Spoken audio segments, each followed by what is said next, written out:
Happy Sunday. Welcome back to the Zig Zone, the only radio show focused entirely on Bowling Green athletics.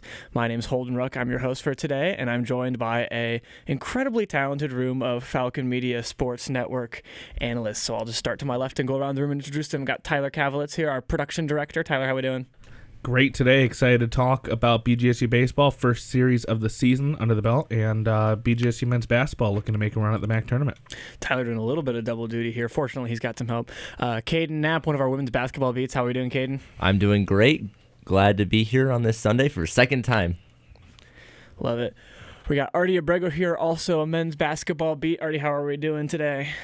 Pretty good today. Men's basketball went 1-1 this past week, and they're looking to make a run at the MAC tournament, like Tyler said. And certainly last but not least, Mr. Swoop himself. Excited about a good weekend of baseball. Chaz McNeil. Good is an understatement. That was one of the most exciting finishes to a series I've seen in a long time. And I told Tyler I'd be obnoxious. If we won two, we won two.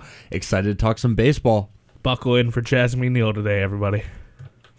We got a lot of fun stuff to talk about today, but before we get to it, this production, as always, is a production of the Falcon Media Sports Network, WBGU 88.1 FM, and BG Falcon Media, and because of that, we're going to take a quick step away for station identification, but don't go anywhere because we're going to be talking baseball right when we come back. You're listening to the Zig Zone on WBGU 88.1 FM.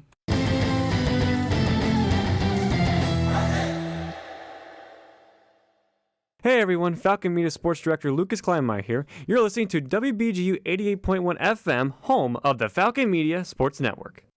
We're back here with the Zig Zone, and without further ado, we're going to go ahead and get right into the action. So the baseball team opened the 2025 season by playing against the Middle Tennessee State Blue Raiders, I believe. And Correct. a pretty Correct, strong showing for the weekend. Tyler and Chaz, take me through it. Both of you. Well, so starting out, it was a scary opening to the season, and Tyler, you said it best. It looked like a team that had been practicing outside for a while versus a team that had to practice inside because of the weather conditions.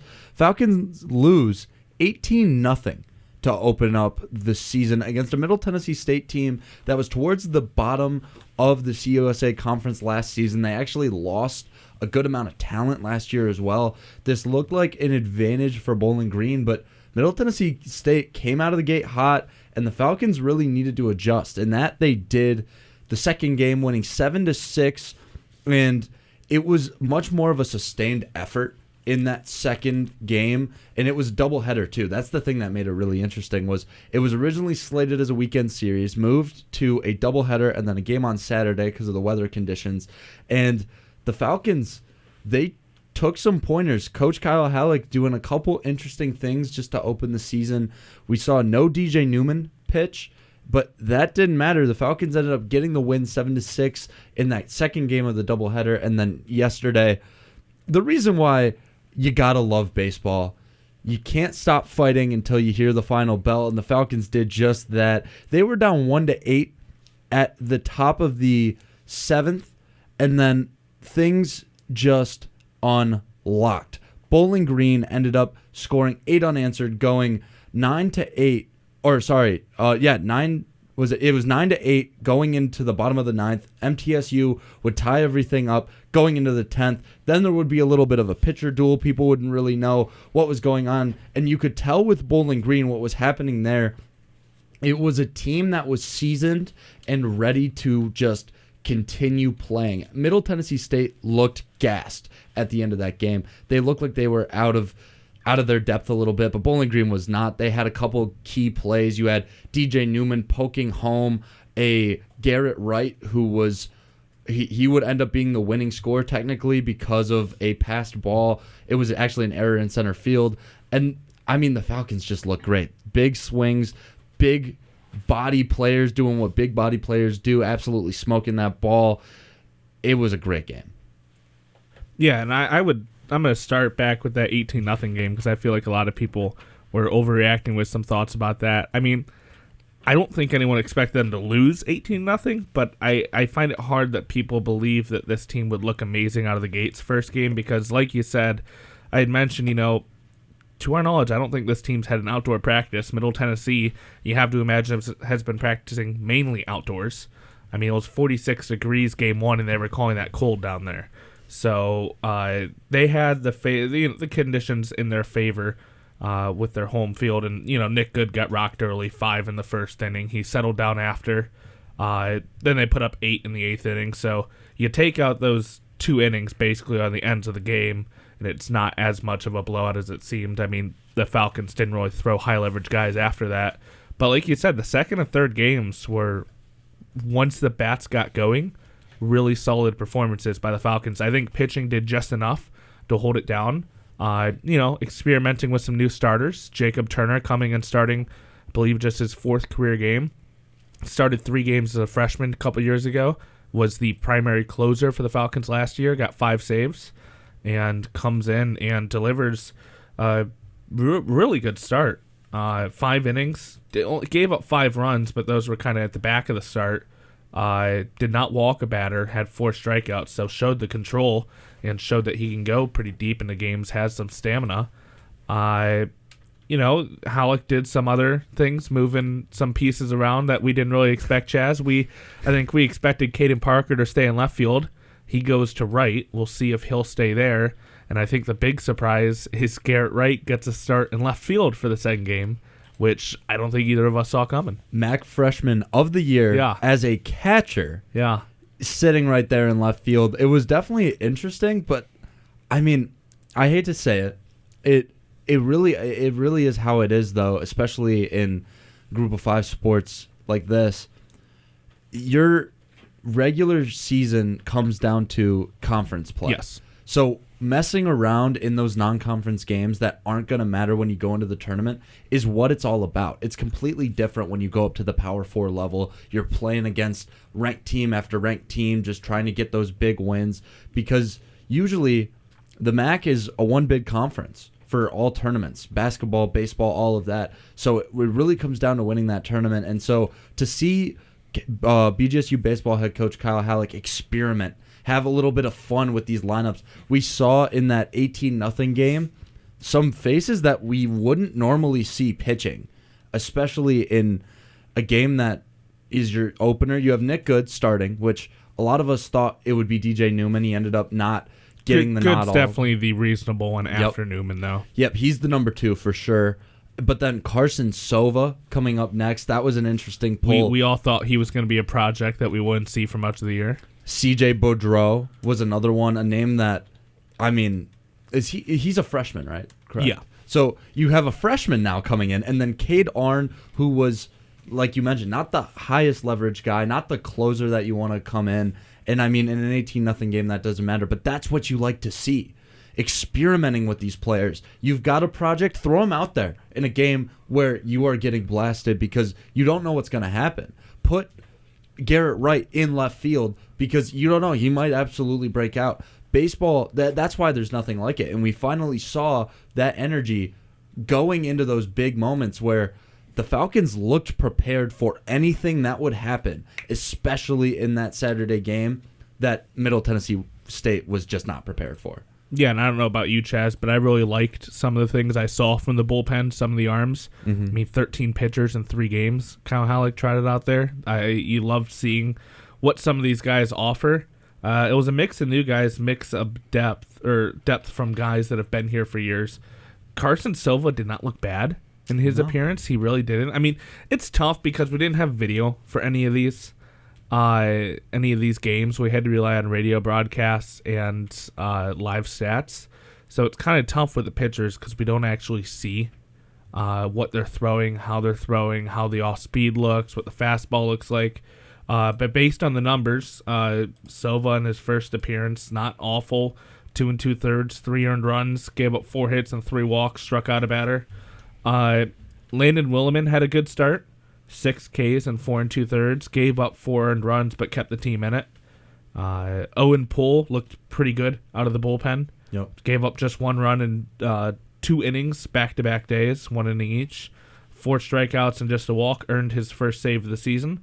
Jacob Turner, we already mentioned his start. It was good to see Logan Bell get an inning of work early on in the season. And we've been talking about these 2 guys from yesterday to right before the show. Ty Roeder and Connor Penrod out of the bullpen. Both those guys were electric for the Falcons. Penrod earned the win for the final game and Roeder threw both of them threw 2 shutout innings. I was really excited about Ty Roeder. Yeah. Because we heard Kyle Halleck talking about that before the season, that this was a guy to watch out for. And I didn't see him as a starter. I saw him as a bullpen guy, obviously, just to start. But this was in a game where you're down 8. You're down 7. And you bring Roeder in to kind of stop the bleeding. Logan Bell had a good inning. And then Ty Roeder, you got to kind of sustain. And that's exactly what he did. He allowed 3 hits. He had 3 strikeouts, second most. Didn't allow a single earned run. Didn't walk a single batter. He faced 10 of them. Yeah. And he hit 1 batter, but I'll take that. In 2 innings of work, he had, like you mentioned, a shutout, and then Connor Penrod. I mean, Penrod has been a guy that really has been up and down in his career at Bowling Green, and we saw the ups 2 years ago. We saw a little bit of the downs last year, and then his ability with all the pressure building up to just call game against Middle Tennessee State when they were in a leveraged position to continue the game, that's phenomenal. I love what I saw out of Connor Penrod. Yeah, he still did have 2 walks and wild pitch, so we'll have to keep an eye on that because that's what, really hurt him last season, 2 seasons ago when he was so dominant. He just was not walking guys. His control was so good. But with Ty Roeder, I think he's going to turn into a fan favorite. I've loved him every moment since I heard we were getting him. 90-plus mile-per-hour fastball.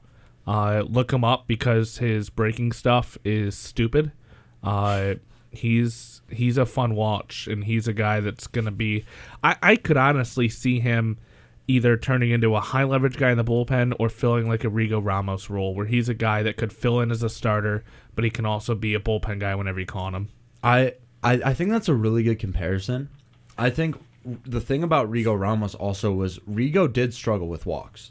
That was the thing with Rigo. I'm just more talking about, how Halleck's going to use him. No, I agree. And I'm saying, like, with Rigo, you bring him in either maybe on a Sunday or you might bring him in on the weekend. Yeah. Ty Roeder, if you put him in that exact same position where you put him in a weekend game, maybe against a Power 4 team, he, I think, has a higher ceiling than Ramos. Oh, guaranteed. And especially in those situations, I'm really excited. Now, I mentioned I will overreact, and that's what I'm doing right now. We've seen quite literally 2 innings of an entire long season out of Ty Roeder. Yeah. But still, I mean, from last year, you look at how the pitching was last year, and we say the pitching was their weak side in a MAC regular season championship year. They were, I believe, 5th in ERA, so, I mean, not even that weak. But we saw the bullpen struggle. We saw the team unable to get leverage, unable to really limit teams to runs. A lot of their big scoring, or not big scoring, but their big games were high scoring. The games they needed to win, they had to win them in a shootout. And now I think we can see, now obviously this game did go into extra innings and they put up 12-9, so it was still a high scoring bout. But at the end of the day, there's potential there. I see the potential of this team being able to win 3-1. Yeah, I think the talent in the pitching and the depth is so much better than last year. I mean, we look at starters alone. You're going with what we have right now, let's just assume DJ's out of the picture for now. I agree. You got Nick Good starting, and you have Willem, and those are your 2 main starters. You have options after that, even if you don't go with Jacob Turner. You don't have to use him as a starter, but Halleck is for now. After that, then you got Cade Arn is still a developing arm, but your main guys out of the bullpen right now seem to be Owen Pohl, Ty Roeder, and Connor Penrod, which I really love those 3 arms as the big high leverage guys out of the bullpen. And, I just think overall by the end of the season, comeback play, the options that Halleck is going to have out of the bullpen and just to throw out there any day, he's going to have a lot bigger arsenal than he did when he was kind of handcuffed last year. Because you look at a lot of these guys that pitched out of the 13 over the weekend, a lot of these guys were arms that were still here developing last season, but weren't really able to be used too much. And I agree with that. I was actually, I gave you the motion to keep going because I wanted to look up the MAC tournament last year because that was a really big issue. You had DJ Newman out for the season, and that was both games against Western Michigan and against Ball State. You could see Kyle Halleck was really struggling. If I remember correctly, did they throw Rigo game 2 after good, and then Willem in game 3? Because we thought Rigo was going to start. Well, no, we thought Williman was going to start game 2. That's right. And then he threw Rigo. I think he threw Rigo in the 11-0 loss to Western, and then I think Williman pitched the Ball State loss. That's what I was trying to look up, because regardless, without naming names because we don't have them in front of us, it's still important to note that was really the moment where you needed pitching. Yeah, the first time, and they just didn't have the depth at all. Yeah, no, and that cost them a really good season. I mean, you can be excited about the MAC regular season championship all you want, because it was very well earned. It was 100% deserved. But at the end of the day, in both of those games against now the Miami of Ohio game, where BG just crushed the Red Hawks 12-4. Yeah. I mean, I'm okay with pitching there because they limited a pretty strong Miami offense. The real problem was when you got shellacked by Western, you had to use Williman, Arn, Perry Miller, Calvin Mitchell, and Logan Bell all pitched in that game against Western. That's the other guy I'm forgetting too. He still has Perry Miller as a starter to pull out whenever he wants. So, you had to burn through so many arms that game. You just weren't left with any pieces in that final game. And the unfortunate truth, like you said, of why they're aiming for the MAC tournament championship this year is the MAC regular season championship is a conference championship. The difference between that and the conference tournament championship is one of them gets you a ticket to play after the tournament ends. The other one does not guarantee that. And that's in a one-bid conference. I think that's something we have to nail down too. And I mean, I think it's going to stay a one-bid conference. I think they would need to somehow find themselves in the top, 60 of some of these national metric ratings and have a win over a ranked team or something crazy like that to be able to get considered if they don't win the conference tournament championship. And especially last year. I mean, Bowling Green, if there was a year to have the MAC be a two-bid conference, it was last year, and we didn't see that. Yeah, and it wasn't even really close. No, not at all. So I do think it will end up being a one-bid, and the absolute the U.S. military cache of weapons now at your disposal. Okay, that might be going a little far. I promised overreactions. You're getting overreactions. But we haven't even got to it yet. I see Holden tapping his watch. We need to talk about offense. Yeah. Because those batters were wild yesterday specifically. Not in the 18-0 game. We didn't get many points out of that. I know there's one guy, though, that you loved their weekend's performance, Chaz. Are we talking about Brady? We are talking about Brady Birchmeyer. Oh, Brady Birchmeyer, the absolute mountain of a man, had the climactic nail moment that just, So let's run you through it. So starting off, it was in a really key part of the game, Brady Birchmeyer in the 8th, 1 out, standing up there, and it was in the 9th, excuse me. Gavin Gannon had already just launched a moon ball. We'll get to him more, too. Exactly. I'm setting the scene. I'm painting. Call me Bob Ross. But Brady Birchmeyer, he homers to right field, sends it to the moon and back, 3 RBIs. TJ Tackett makes it home. DJ Newman makes it home. Falcons take their first lead of the game. And then that being their first lead of the game is massive. It's 9-8. The guy from Middle Tennessee State University also had a really good answer. A left field single-run homer to tie the game, sending in the extra innings. That's the only thing that steals it away from Brady for me, is the fact that then immediately another guy, same inning, just bounced one out of left. So I told you, and I sent this into our group chat too, that this game felt like the Ohio game. The one that went, what was it, 11 innings, I believe. You know who hit the walk-off winner in that Ohio game, Chaz? I think is his name, does the first and last name start with the same letter? It does. Gavin Gannon. Brady There Birchmeyer. we go. So I think there's a lot of similarities in that. Some of the other guys for me that stuck out, one of them that you mentioned was Gavin Gannon. There we go. Was quiet the first game. I believe he had one hit. Second game did not start. Did not play in that second game.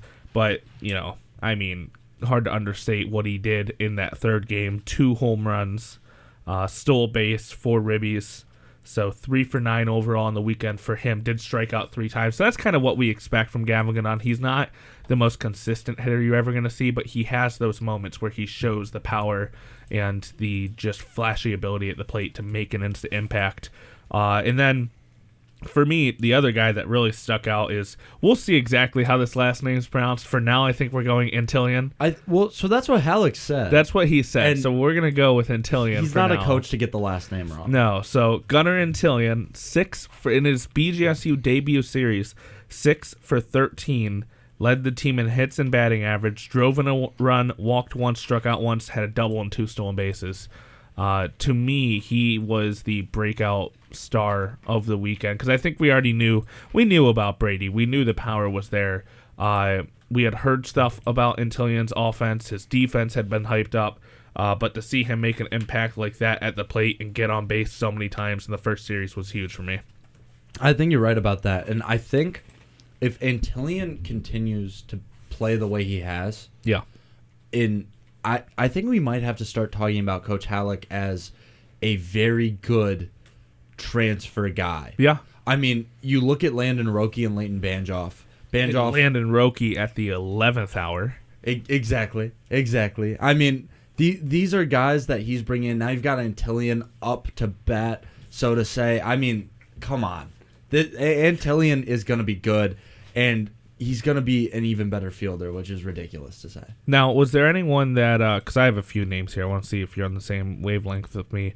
Who'd you want to see more out of this past weekend at the plate? I'm going to say something that I know you're not going to like, because we talked about one name. I want you to say your name first before I give you mine, because you're not going to like mine. That's not a good sign. Okay, for me, I think mine was Sam Seidel. Yep. Leadoff guy, first time being the true leadoff guy for this team.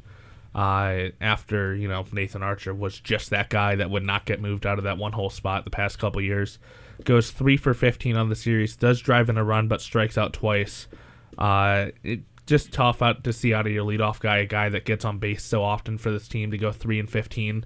They overcame it, but it's the first series. Can't overreact. But hopefully we can see some more out of Sam Seidel. At least, getting on base more is all you're going to ask out of him. So here we go. Here's a guy that I expected a little bit more out of. I think I know where you're going with this. And I don't want to say it because I think he is going to be the superstar for Bowling Green, but he wasn't Nathan Archer yet, and I think he's going to be, is DJ Newman.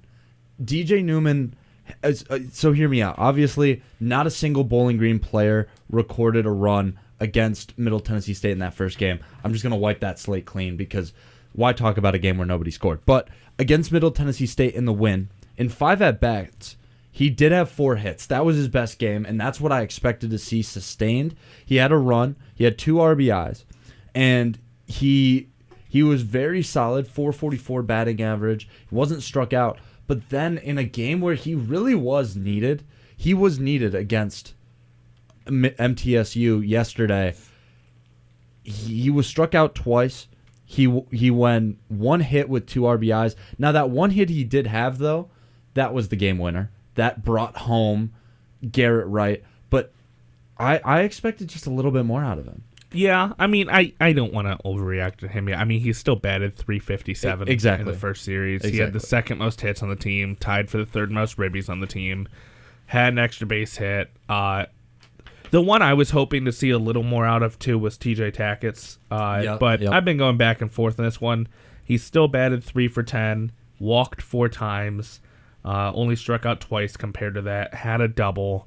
So you're just going to, I don't think I'm concerned on either of those guys yet because Tackett's is still showing that he can get on base at a high level. We'll see how the power develops with him. he doesn't look noticeably bigger from last year. I'll mention, which I was kind of surprised at. So we've heard a ton about, if he can develop his power, it's going to be huge for this team. But I'm DJ Newman's a guy who did not play for the last 20 something games the last season, 17 games. So I don't think we should really expect him to come out of the gates looking like an All-American level player, just because of how much time he had off. So I think batting .357 right off the bat in your first year is pretty successful for him. Oh, yeah, and I want to say these are players I was disappointed in that series. Yeah.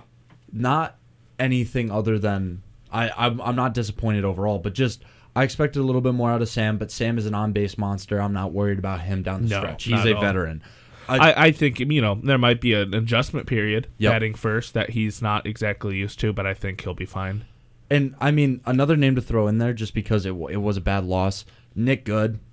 He was solid, but, to have 7 hits allowed in 3 1/3 innings pitched, it's not what you like to see, especially in your debut. I want to say 4 or 5 of those were in the first inning, though. He really got rocked around in that first inning. He settled in after that, so I'm not, I think he'll be okay. No, that's what I'm saying. Yeah. Obviously, as the first performance of the year, I was underwhelmed. I have no doubt in my mind that Nick Good, honestly, here we go. This is a take that's going to be clipped. First team All-MAC at the end of the year. Nick Good. I could see it. I really can. I think he's going to be amazing. Take the picture of the timestamp. Write down that time. There you go.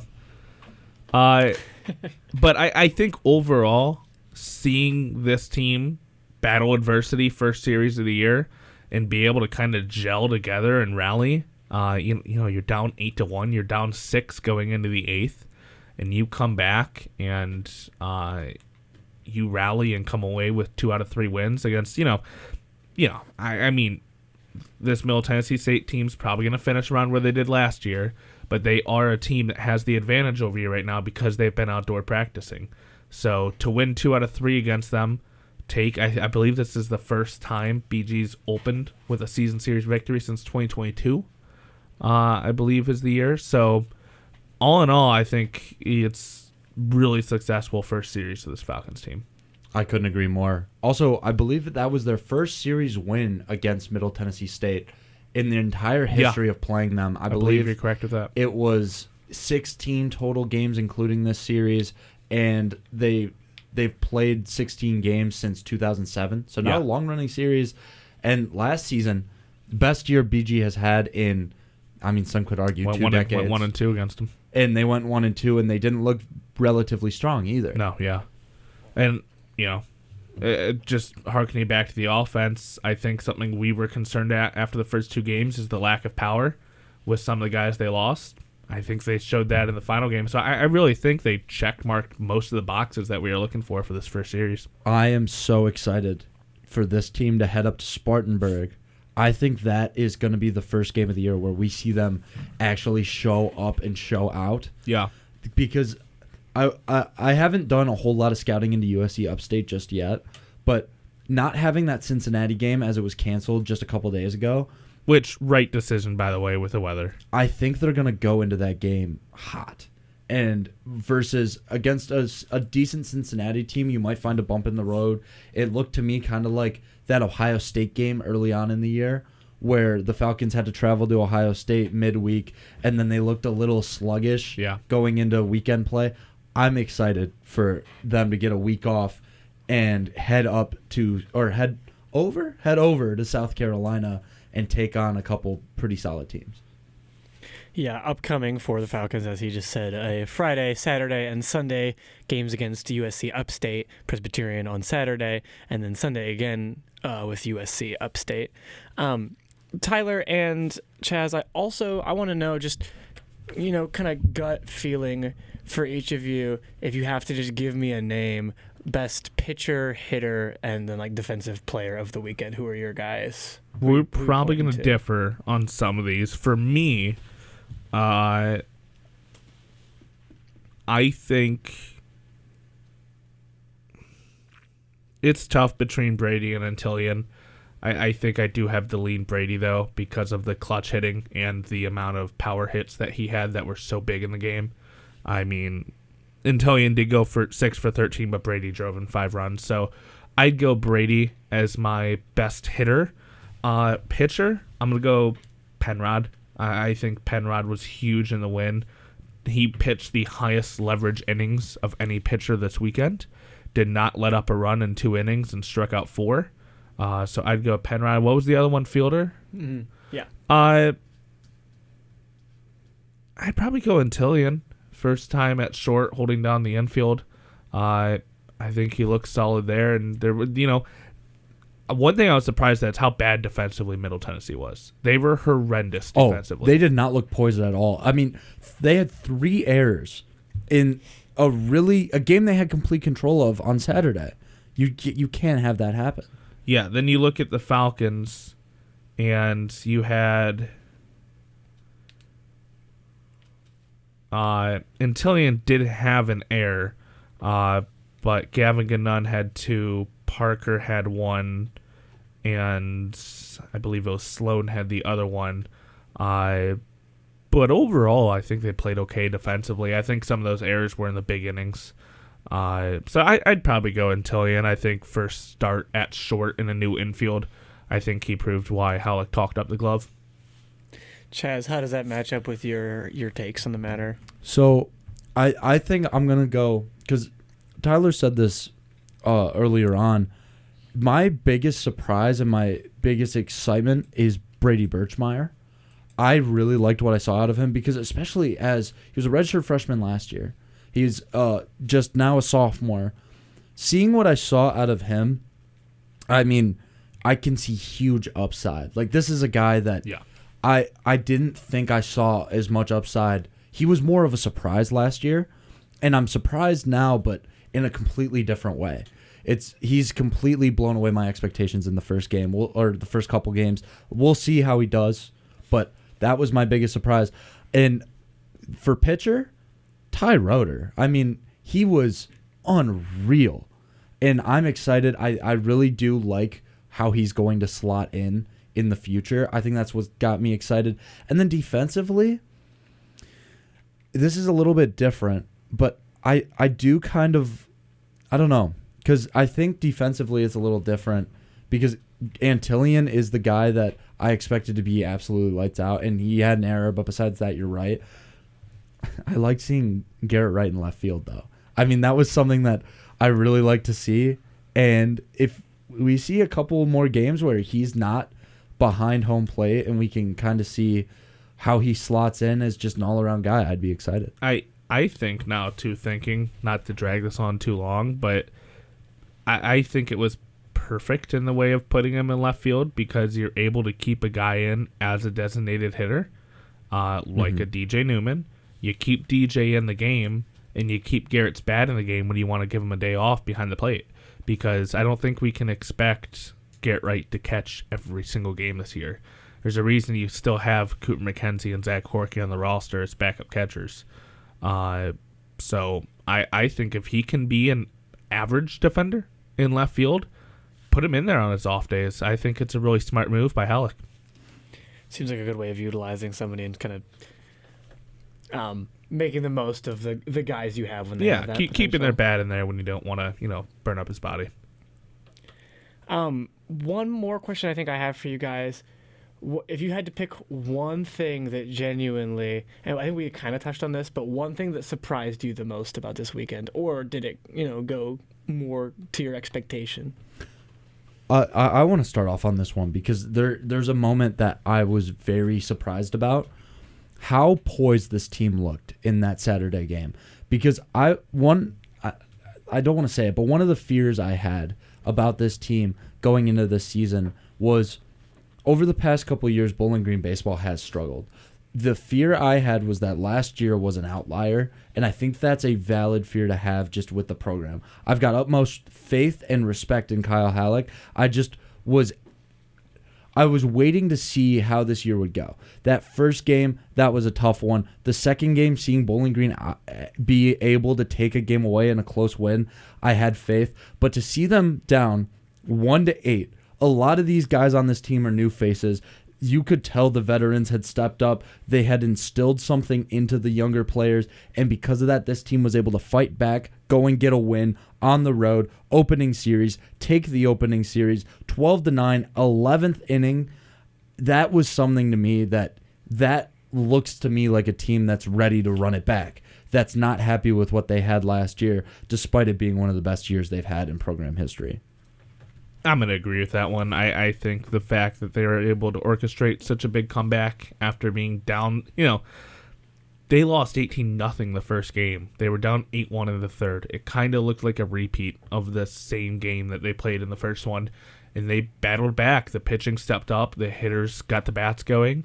To be able to do that in your first series with a ton of new guys on the team. I think, Chaz, we counted 10 debuts for this Falcons squad this weekend. So to be able to battle back in the way that they did and win in extras the way that they did was fantastic to see.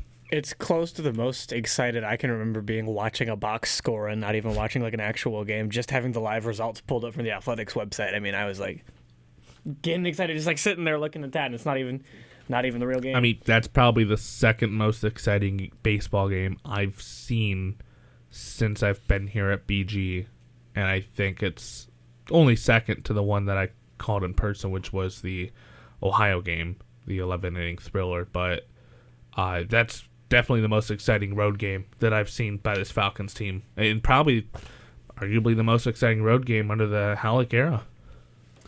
And, another thing that sticks out to me about the weekend, you talked about the poise of the team being in that situation where you're down so far and you already had a blowout in that opener of the series.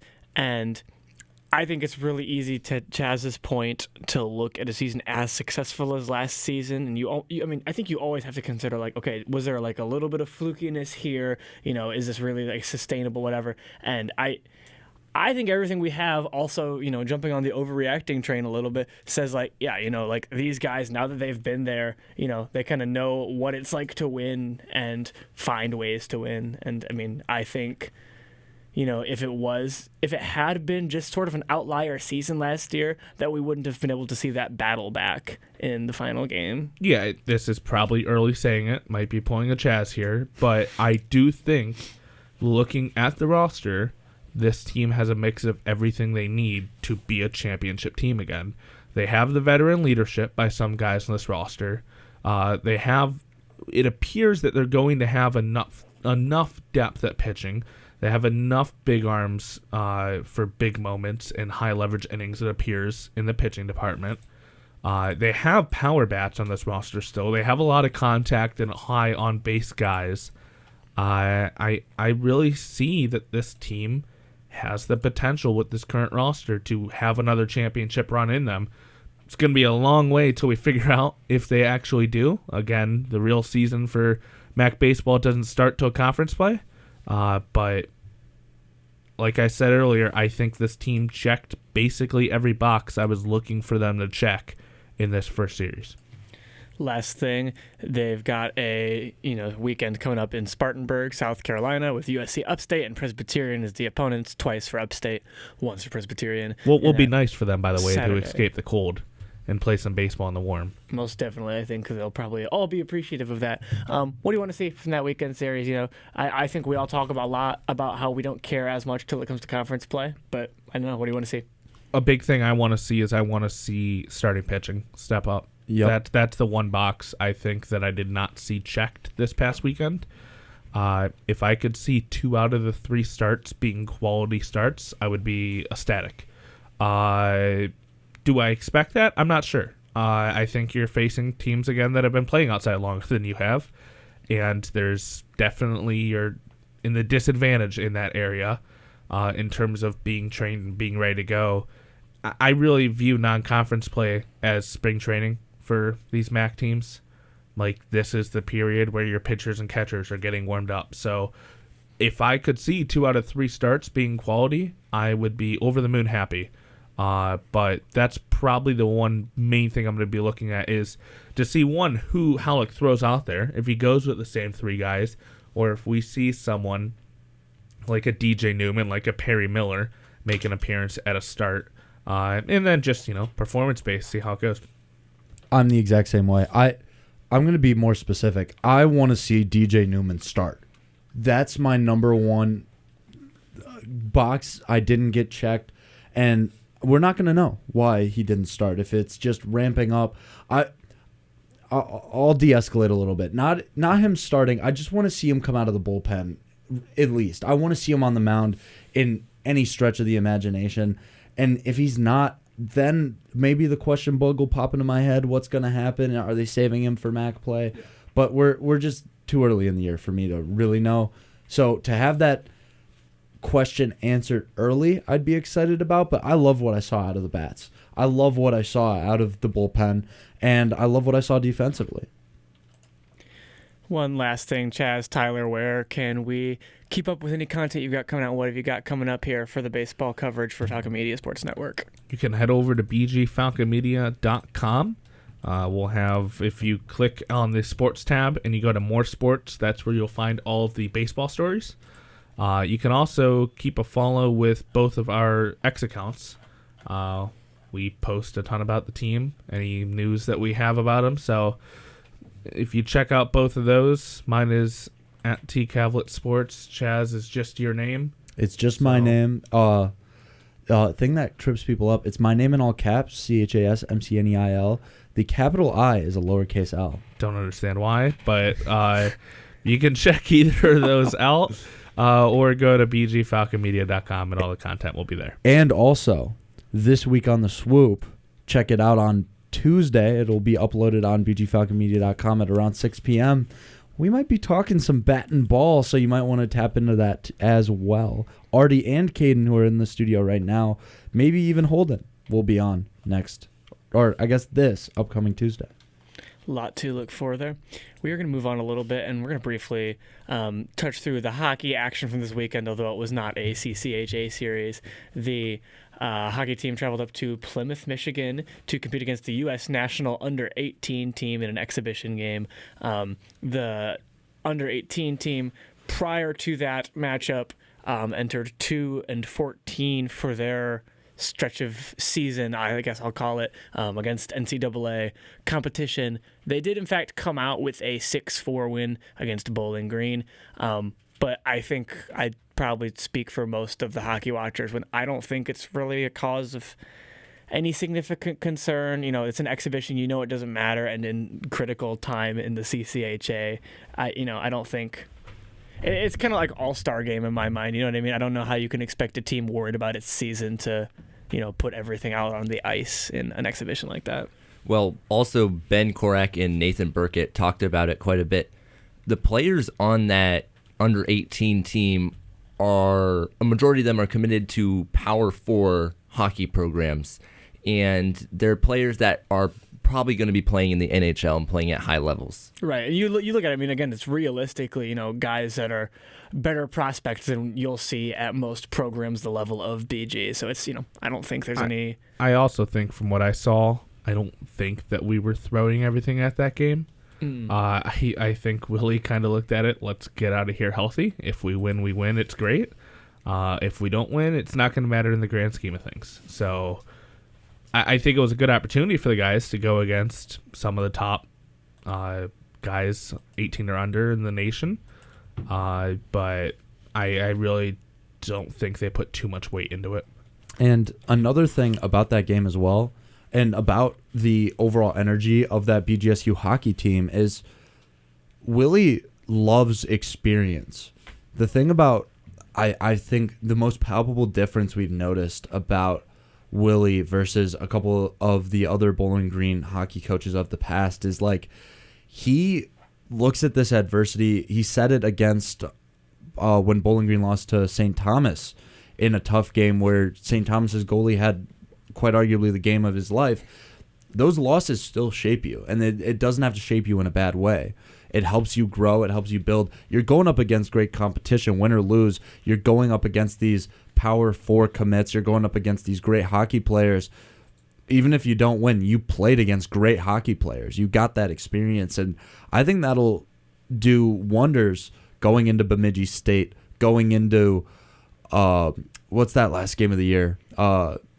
Lake Superior State? Lake Superior I believe? State. I had the anchor in my brain. I couldn't remember what their name was.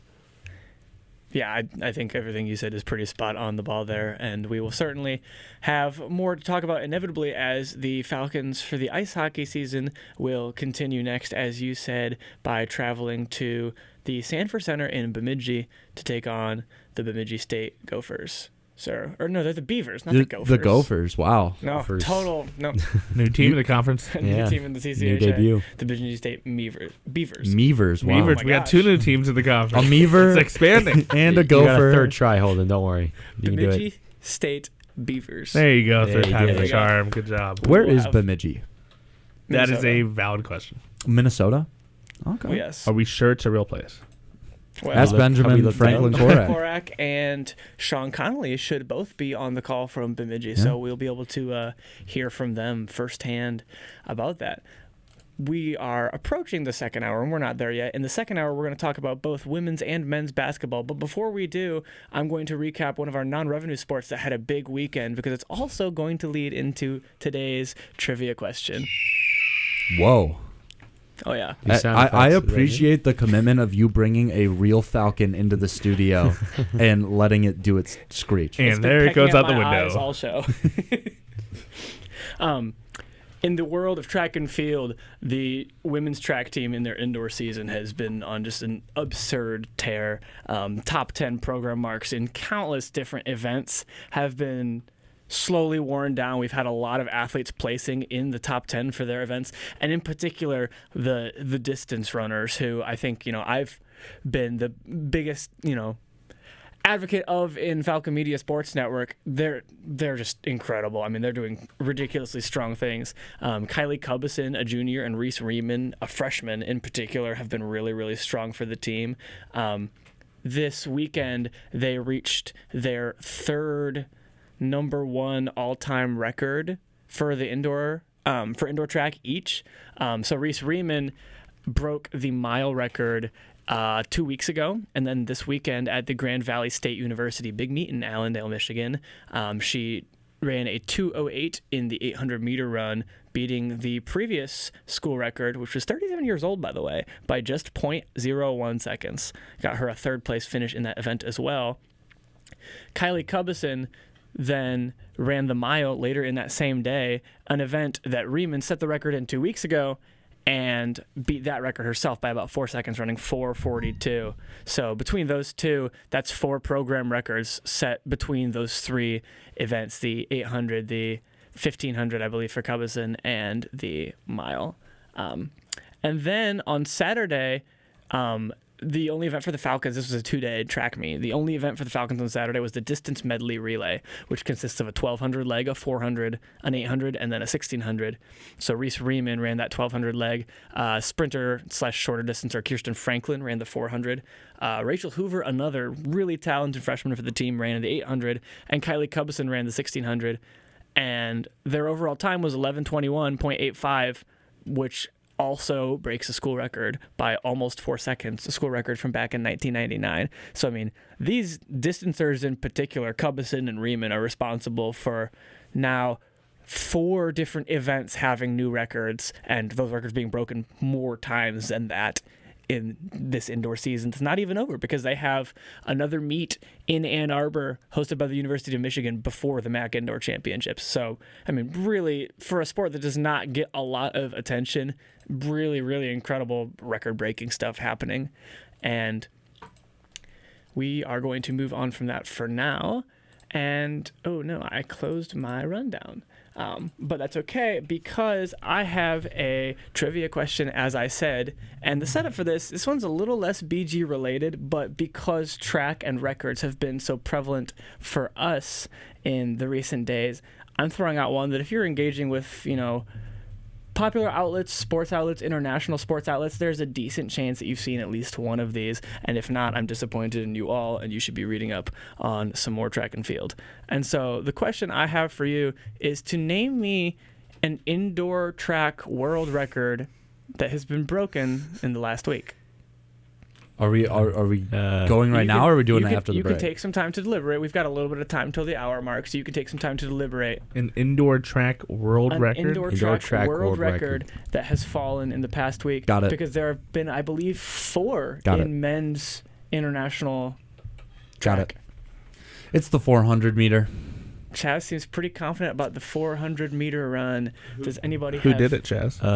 A little guy by the name of Chaz McNeil? Coward. I got nothing for you, Holden. Got nothing I got. I can name all I'm not- 4. 200. Track is probably 200 the meter. sport I follow. I only follow track. I think Olympics is the only time I really pay attention. Well, let me to the just track give world. you a Same list here. of events, and I'll even tell you that it's running. It's not a field event. None of I them can are do- field events. Okay. I'll give you just a list of some distances: 100 meters, 100-meter hurdles. It's not 200 100 meters, meter, I know for 400, sure. 800, 800 1500 or mile. Those are both separate events depending on where you're running. 5,000 meters, 3,000 meters, a number of relays, 4x100, 4x400.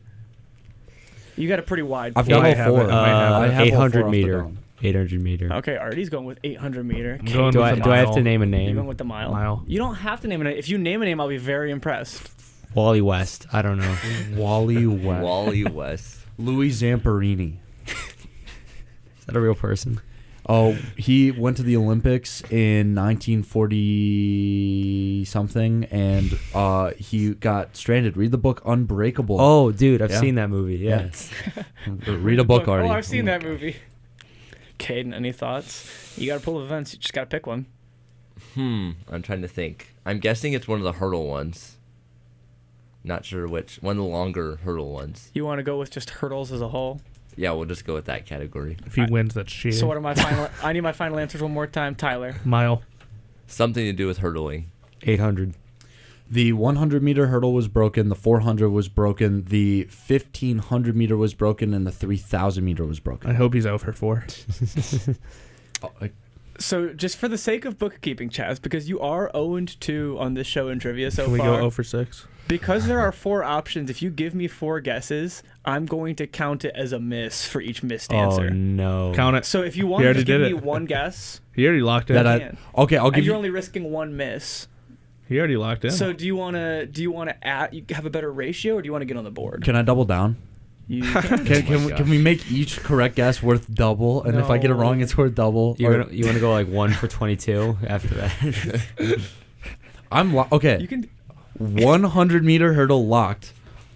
The 800 meter locked.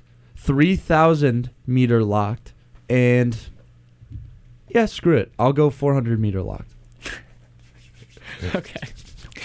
Artie is incorrect. 800 was not broken in any capacity. Caden, hurdling event was also not broken. Tyler, you went with Mile. the mile is among them, and Chaz, you mentioned go. the 3,000 meters. Yep. The 3,000 meters is the only of your correct answers. So, One for American Grand One Fisher for. broke 2 records in indoor in the same week, in the 5,000 meters as well as the 3,000 meters. And then Norwegian Jakob Ingebrigtsen Oh yeah, I saw that. broke the world indoor 1,500 meter record Why didn't you guess it? in the mile race. So with 109 approximately meters to go, he broke 2 records in that race. Specifically, the 1,500, I believe, had also been broken earlier in the week by American Yarad Nagus. So Wasn't there another record broken in Bowling Green, Ohio at the Falcon Fanatics Olympics on Thursday? Didn't we? I swear there was a runner who ran a 40 meter dash. I can't remember. Holden, can Chaz, you we're remind going me? to talk about your home run derby while we're at that. Ooh. We can recap the Falcon Olympics, too. What? Just tell the people how fast you ran the 40, and I will let up. Not very. Let's get a drum roll for this. So anyway, it's okay. I'll just pop Chaz's mic off there. I will not be silent. Well, anyways, Tyler with a correct answer, so you are going to move to 2 out of 3 on your Does that trivia. include the correct one I had when Lucas hosted? No. I do not have any. Lucas has not reached out to me with any I trivia should data. be. I'm being robbed here. I should be 3 for 4. Well, you can take that up with the complaints department. Wow. So Chaz, you will get a win. However, Bang. that is now 6 total, and you've got 1 out of those 6 total. Tyler moves to 2, 3. Caden, unfortunately, both of you starting 0-1, but I there should. is plenty. If we count Ben Lucas, Korak technically and I'll be I- 1 and 2. Ben if we Korak count and I are Lucas this tied week. for number 1 until Ben gets knocked down a peg because he got there with Lucas 1 This and is Greg. true. Well- If you look at the ratio for times that we've done trivia with me hosting, Tyler and Ben are both 2 out of 3. Lucas Kleinmeyer has none. Raymond Cotis has none. Foster Rostai, Henry Costco, Caden Knapp, Artie Abrego, none. And then Chaz, 1 for 6. Well, actually, no, because I didn't even factor in. You wanted to go double or nothing, so I guess you're. Oh, you didn't factor that in. So no, because you were 1. I just added 4. You were 0 out of 2. So now you get 2 points out of a potential 10. Yeah, 2 for 10. So 1 for 5. You got About that his batting 20%. average in the home run derby at the Falcon Fanatics Olympics too. Ooh. You know what they say, Tyler? What do they What say? do they Chad? say? Well, you already know, so why would I tell you? That is a terrible joke. Oh my gosh. I mean, I There's- expected There- some. there's a creativity. reason I cover sports and I don't play them for a reason. Also, Holden, you didn't mention your 40-meter dash No, time. that's really interesting, Chaz, because I think something more compelling 5, about 5, that 40. Falcon Olympics 5, would 5, be the 40. 3-on-3 basketball game that happened afterward. They call me the chameleon because I blend in, Such and a stupid nickname. they call me the That's lawn a chair. terrible nickname. Such a They call stupid him the drink. nickname. I want to say, defensive player of the year, Chaz McNeil. By the way, Why? I had Defensive I, player of the year. I had like 7,000 steals and Okay, Javante Campbell. 2 like- points. 2 points. I went 2 for like 700 from the field, but I had 1,000,000 steals, so who cares? A lot So you of were Kendrick steals. Perkins. Like, was, I do think something that I don't want to fly under the radar of that day is that Henry Costco is very nice at basketball. That guy can I hoop. didn't doubt him. Can't shoot, but if he gets inside, he's instant offense. You know what really just made me mad about that game was the fact that you can call me what you want, but And we do. Division It's One not a chameleon. Division 1. a Division One Scottie Pippen. I was tossing that rock. I had like 1,000,000 assists. And the thing is, I'm not an offensive player. You put me on the court. I guarded Benjamin Franklin Korak pretty well. Who has a Larry Bird shot that I did not know about. I want to say also that we were playing Make It Take It, which is just dumb rules. It's just The dumb. worst way to play basketball. I can agree with that, and I think the fact also that we only lost by like 20, and the fact that it was me, Henry, and Lucas. Lucas was just dead set, and whenever that ball touched his hands, he was either going to pass it cross court or just shoot a 3. There was no paint action by Lucas. And for me, I was just doing cardio. I didn't get my steps in that day. I decided to run around, pass, and then Henry just decided to play like just prime Jordan once he got into the paint, dunking. He was playing like Matt McClung. Did you say last night? dunking? Did watched Henry Costco dunk? I watched Henry Costco lay down no less than 7 slam dunks during that game. That's true. You know, I can believe happened. that. I was there. I No can believe cameras that. are on. I guess we'll never know. Derek Vandermeer was He's a mustache, in man. when he was in the Corvette out of the sunroof with the ball, and Henry jumped over and then dunked the ball. I mean, that was an unreal Chills. play from him. It's the mustache, man. It gives him powers. Genuinely though, that dunk contest last night in the NBA was unreal. That was a great dunk contest. Let's not mention the Bulls, but Matas. He didn't mess up his dunk. Didn't happen. It's like the one spot where you thought you might be able to get like, hey, Bulls mentioned, Bulls W. Bulls say, hey, Let's go hey, we have to Bulls, take what they can get, okay? Because they're just awful and everywhere instead else. the G League legend steps in and ruins your, spoils your night. Yeah. Did I You see can't beat Mac Matt McClung, McClung. though, say he's not going to compete again? I think that was his last time. Well, he went 3 for 3. I mean, I did. wouldn't want to Freaking- ruin my record either. I think I saw some floating around of Ja Morant and Zach LaVine possibly They're not going to do it. competing. They're not going to. They Ja say Ja that. Morant was sending some stuff to LaVine on. Yeah, but I feel like on they say social that media. every year, though. Like, there's a player that's like, "Oh, look at the dunk contest. What if any- I competed?" If and then anything they could just don't save it, do though, it would be Zach LaVine or Aaron Gordon coming back for a year. LeBron. He's Put not LeBron in gonna there. do Put it. LeBron and Shaq in the dunk I mean, contest he- at Shaq. 40 years old. He promised to do it, if I remember correctly, LeBron, back He in like did. 2011. He still hasn't completed that promise. And but, he you know. won't. We got time. We got about a year. Yeah, we still got time. Thank God LeBron is 40. This won't go on for much longer. And then in 10 years, he's going to be 50, playing for the Dallas Mavericks or something like that. Still on the same team with Bronny. he got like Bronny retires. 30-year-old Bronny already. You guys remember those memes after like the fourth Golden State Cavs NBA Finals, where it was like the video of LeBron and like bionic robot, LeBron, and then like Bronny and Bryce. It's like the lineup rotating as time yeah, passes. and then there was like a Curry robot. And it was like Just wait till 2050, it was like man. the 78th time in a row they're facing each other in the finals. Tune into the Zig Zone where we will get off topic before the first hour is even completed.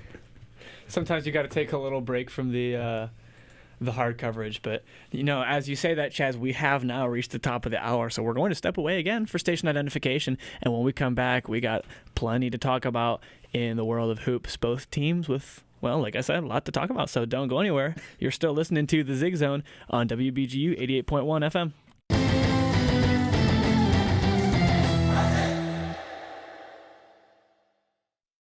Be a part of the return to Radio Freedom on WBGU FM. WBGU offers sponsorship opportunities in the form of underwriting. Underwriting is an effective method of gaining exposure for your business in Northwest Ohio and helps us continue producing local content. For more information regarding underwriting sponsorship at WBGU, visit bgfalconmedia.com. Hey there, I'm Ben Korak, the voice of Falcon Hockey, and you are listening to WBGU 88.1 FM, your home for BGSU hockey.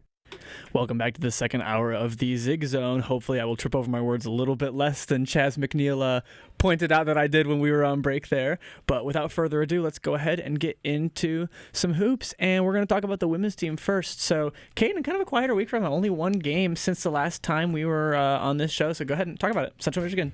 Yeah, and it wasn't just one game in a week for the Falcons. It was one game for the week for the entire MAC because they had the MAC Sun Belt Challenge that previous Saturday. The Falcons had a big comeback against Arkansas State. Amy Velasco sunk in the game-winning shot in the waning moments. Now, against Central Michigan, that was a game that, the Falcons, they went down early and they took the lead and never looked back. They dominated every single moment of that game, and it was really just an all-around team effort, in my opinion. I mean, we had 4 players scoring double digits. Paige Kohler leading the way with 18. Amy Velasco with 14. By the way, she's now over 1,400 career points and is inside the top 14 in all-time scoring for BGSU women's basketball. And then you have Janaea Donahue, who had 14 points, and Lexi Fleming also in double digits with 13. Now, I mentioned Janaea Donahue. She has been absolutely phenomenal. Andrew and I were talking about it yesterday, but she gave Coach Shamil no choice but to put her back in the starting 5, and since she has rejoined the starting 5, this is now her 5th start in the last 5 games, and she's averaged 11 points per game. She has had her first collegiate double-double, get against Arkansas State, 19 points, 10 rebounds. She's also been a stealing machine. She had 5 steals in the game against Central Michigan yesterday. And also look at Lexi Fleming, who also had 5 steals. So 2 players that, scored a lot, and then they also were able to create more possessions for this Falcons team. It's a big reason why they dominated that entire game. And then Amy Velasco, Donahue had 5 assists each, and then it just adds to why they had such a big team performance. Kohler, 4 rebounds, Donahue 6, Lexi Fleming had 8, and then Erica Porter had 7. So, I mean, it seems like this starting 5 grouping that Coach Shamil has put in is going to be the starting 5 for the remainder of the season because they've been playing very, very good basketball together. They're 4-1 so far, with their one loss being to Ball State, which they're the class of the MAC, let's be honest. They're undefeated right now in first place. And another thing with this win over Central Michigan is they were both tied at like the 7th spot in the standings heading into that game. And now that kind of separates the Falcons from them and they're at 6 right now. And I feel like this upcoming game against Western Michigan is going to be very telling about how the rest of the regular season is going to go. Because if they get a win there, that would propel them even further into the standings. You're looking at 5 or staying in 6th place, but it would separate them from Western Michigan. And then they, of course, have that Toledo game next Saturday. That's going to be a huge one, of course, but you have that game on the road in Kalamazoo. They've struggled on the road this year, only getting 2 wins in true road games. Of course, they won those 2 games down in Daytona, but I just think this game upcoming against Western Michigan is going to be so big. They lost to them earlier this year, 63-60. That was a very hard-fought game. The Falcons had 2 opportunities with Velasco and Fleming to tie it in the last few moments. Neither of them could hit the 3, so again, they're going to be looking for redemption and some really good positive momentum heading into the Toledo game. I feel like you can't overstate how important this Western game is. You look at the BG Central game and the outcome of that. Central now sits in 9th after losing that game. Yeah. Just sitting on the outside, barely looking in, and that's, I think pretty telling about the weight of these games now. There's only 6 left on the slate, and in particular with Western Michigan sitting right there with the same 6-6 conference record as Bowling Green. Incredibly pivotal because it works double duty. When you beat them, not only are you adding to yours, but you're making their record worse. If you take a loss to Toledo, that's not great, but Toledo being a team that's pretty considerably above you in the standings, you can look. Western could still then lose and fall with you. I think it's so much more important for them to kind of double up, like I said, when you can both advance your placement and knock down somebody that's contesting you for one of those tournament spots, because we are absolutely getting down to the wire. Yeah, it's hard to believe that there's only 6 regular season games left, and someone who's really been hot as of late has been Paige Kohler. She's been absolutely lights out in the last 5 games. So again, adding to Donahue entering the starting 5, and then that kind of opening up stuff for Kohler. She scored 28 against Akron, 17 against Central Michigan the first time, 15 against Ball State, 14 against Arkansas State, and then 18, as I mentioned just a moment ago, in the last game against Central Michigan. And, I talked to her in the post game of the game yesterday, and I asked her about, how does the team having an all-around great performance kind of enhance you and kind of get you in the zone. And she said it's great because it makes it so when the other team's playing defense on you, they have to guard everyone. They can't key in on one particular player. And when you have these super athletic players, it's one-on-one, it tends to favor the offensive player more times than not. Right. Looking ahead at the schedule, I think something that really sticks out, I would argue, and you cover the team far more thoroughly and know much more than I do, but Toledo, that's going to be a tough one. It's a big rivalry. That's at home. You like to see that. And Kent State, certainly a solid team as well. You look at the standings, you look at the record. Other than that, they have a pretty favorable schedule the rest of the way. Yes, definitely. There's Ohio upcoming, who hasn't been the best this year. The Falcons went into Athens earlier and they won pretty handily there. They also play NIU, who they handily defeated earlier, and they play Eastern Michigan. So that's 3 games you'd like to see them pull out a victory there. All 3 of those teams are in the lower echelon of the standings in the MAC. Yeah, when you look at Eastern Michigan, has no MAC wins. They're 0-12. Ohio, only 2 MAC wins, 2-10.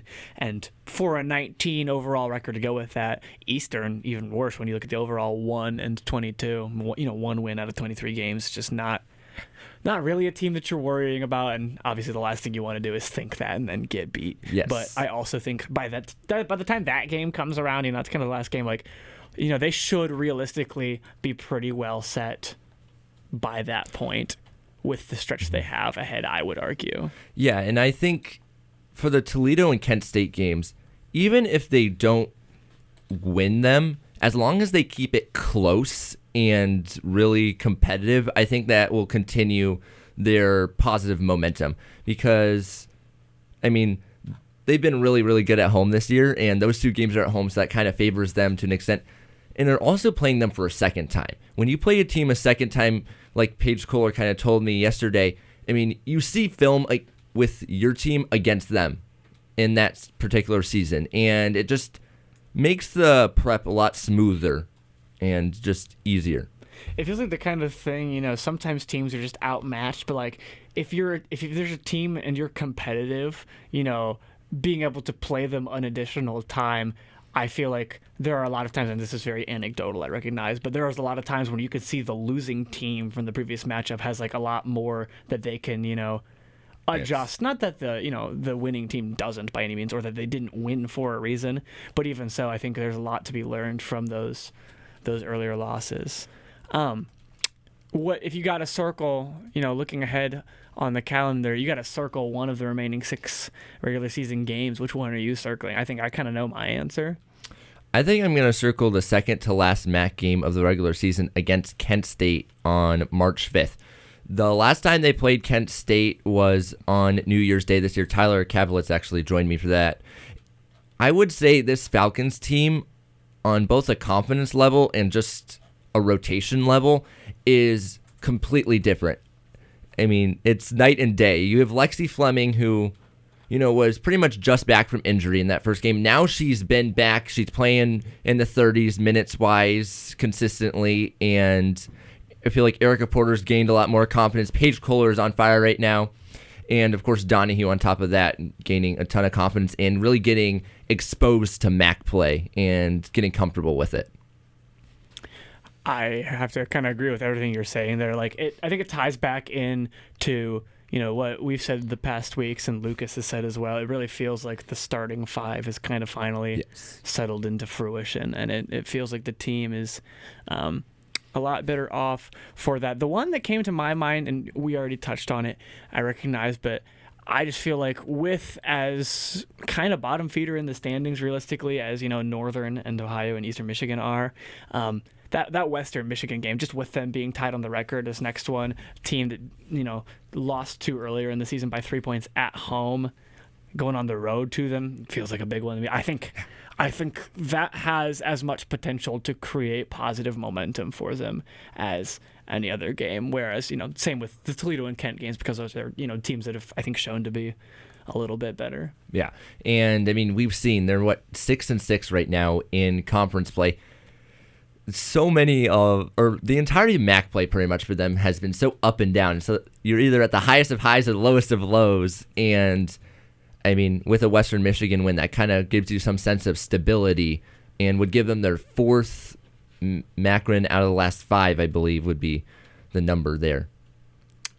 Looking at the MAC standings, Caden, you've got Ball State in 1st, Buffalo, Toledo, Kent State, Miami, Bowling Green in 6th, as we said, and Western Michigan and Northern Illinois currently seeded 7th and 8th, which would round out the MAC tournament lineup. And that would, unless I'm mistaken on how the bracket rules work, that would set up a Bowling Green-Toledo matchup out of the gate if these standings held. Is that correct, or am I mistaken on that?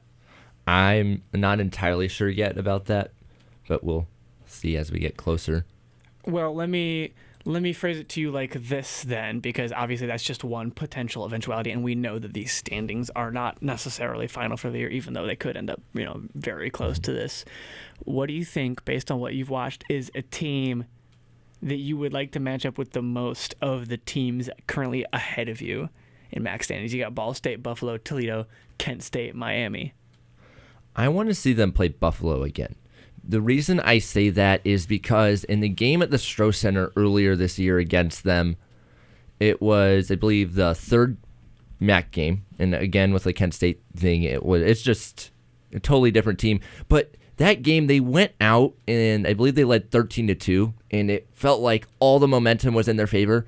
And then they just went into scoring drought after scoring drought after scoring drought.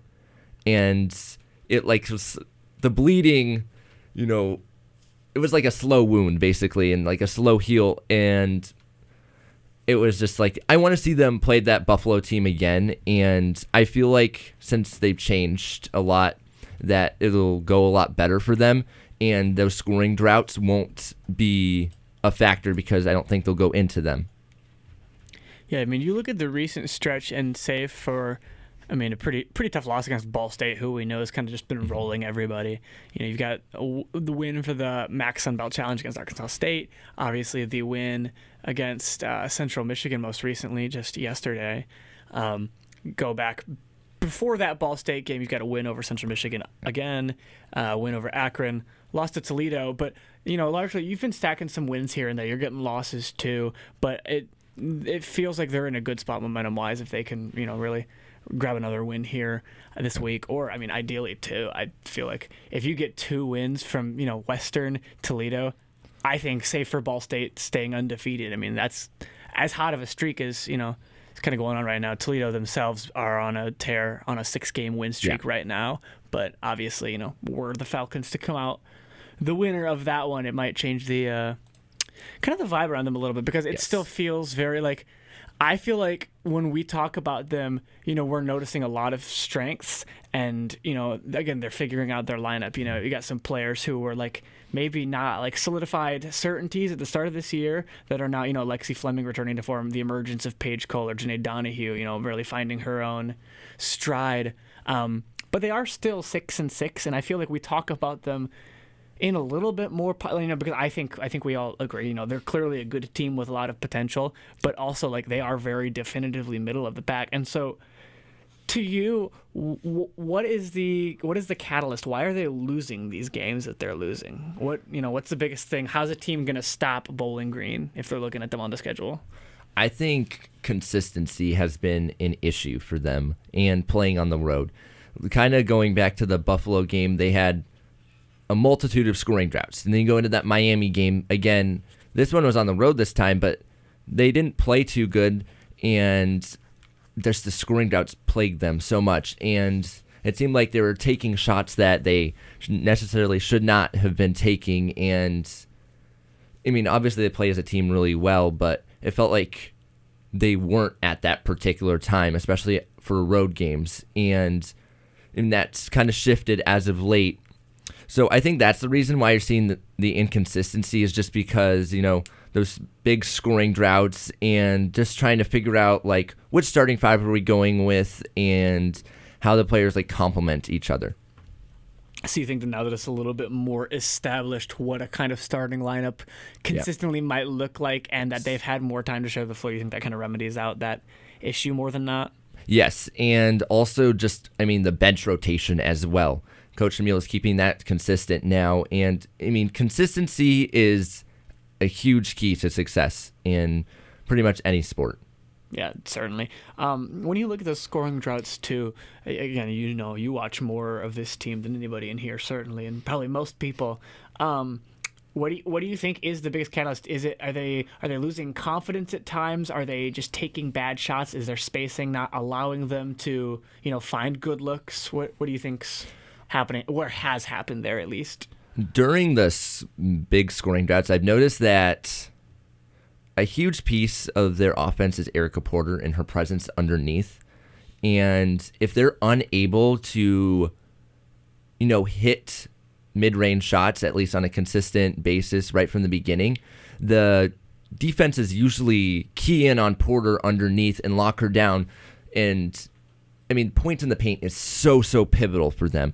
They have, I believe, 1 loss in the MAC when they are the team that scores more points in the paint out of the 2, and that 1 loss was against Western Michigan.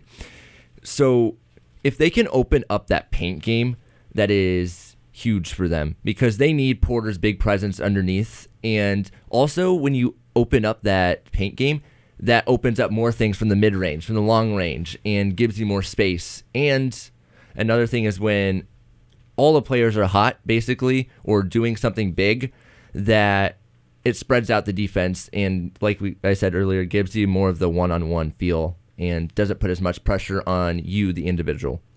And it's something that feels like it does put a decent amount of pressure on an individual, because, as you said, Erica Porter has kind of been that go-to post presence for them. I think it's pretty just obvious. But you're also looking at an offense that's, very guard heavy. Again, Paige Cole or Amy Velasco, Lexi Fleming. 3 of your best, players right there, and a large majority, I would say, between those 3 of the offense. What do you think? Is the team, chain's only as strong as the weakest link? Are they bound to the quality of play that Erica Porter gives them on a daily basis? do you believe that, within the rest of the roster, somebody else can also just like step up and, kind of make that difference? Because I think that stat you gave right there, the leading in paint points and being successful in MAC play based on that. I think that kind of tells the story of, what they can do to have success as this season closes and we look at the tournament. Yeah, heading into every game, Lucas and I talk about this all the time. We believe that Erica Porter, yes, is big underneath, but they also need Lexi Fleming is what we look at. We look at Porter and Fleming. We try and change up our Falcon 4 for our preview articles because we want to do Porter and Fleming every time because Porter is big underneath and then Fleming is big at opening up Porter underneath and then vice versa. So we look at those two players because they are so huge in, making the offense go and opening up things. And, Lexi Fleming's talked about it. She's just so vocal at directing the offense, telling them where to go and whatnot. She may not, light up the scoreboard one night, but she's going to be over there, getting those gritty steals or getting big rebounds. In my opinion, she's the definition of an intangible player. And she's just huge in that. So I'd say Porter and Fleming are the two biggest ones, and they're the two players that I look at their stats right away after a game and see, okay, this is why they won, this is why they lost. Right.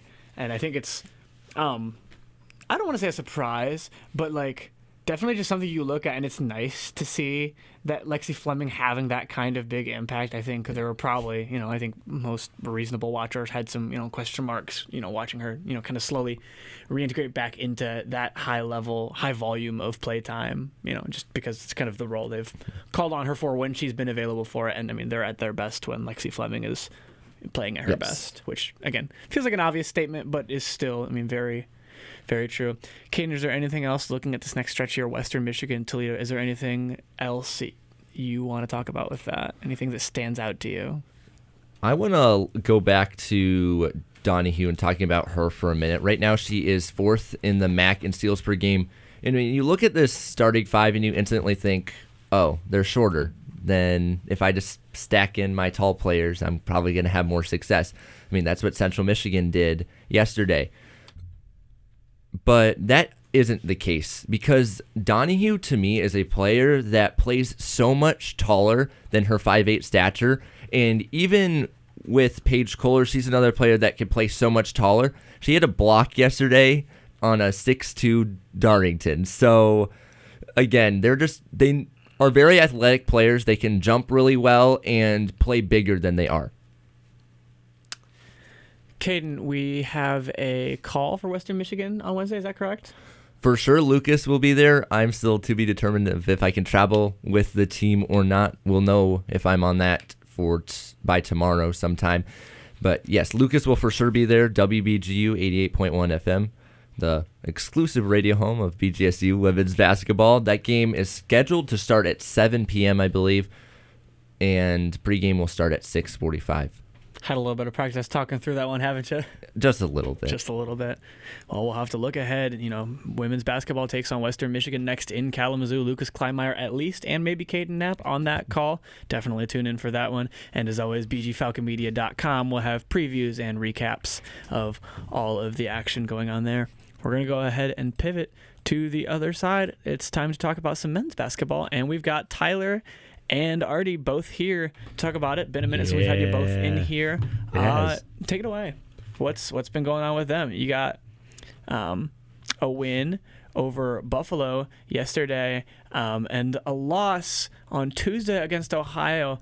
And that's the one that interests me a lot more, looking at the progression of the score. But I'll let you guys take that away. Yeah, 1-1 past week. Obviously, Tyler knows about it. I was sick for the Ohio game, so I was not in the building for that, but I was watching at home. But the Ohio game, it was a tough loss for the team because they had the lead for a pretty long period, or a pretty long period of time throughout the first up until the second half, and then they obviously lost that lead when they got to the 10-minute mark, and then it was kind of a back and forth, and then eventually Ohio pulled away. But they were competing with a team that, a win would have been amazing for them because that would have boosted them up in the rankings. You would have had Ohio go down in the rankings. In the standings, you could have gone up a little bit, but unfortunately just couldn't get it done I mean, the win against Buffalo is nice, but you already beat them once before in the season, so the Ohio loss was definitely disappointing. But it was nice to see them compete pretty good against a team that is in a considerably better spot than they are right now. Yeah, I want to take Tyler. I want you to take me through it a little bit because I mean, you were in fact in the building for that one. Is that right? Yes, So, I was. Stream of consciousness. Give me just take me through it, like start to finish. What was it like? What were your thoughts as it went? What did you see? Well, so it was a really tight first half.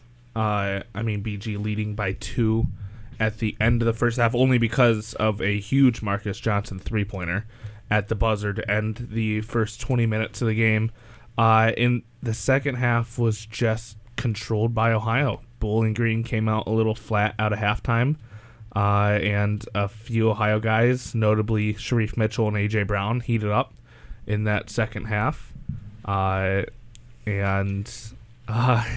Different A.J. Brown. I thought they had a Super Bowl champ out on the court. He was pulling double duty, yeah. Yeah, so, I mean, that was really the story of the game, was that second half, and just the lack of some normal BG guys. I mean, Trey Thomas only had 7.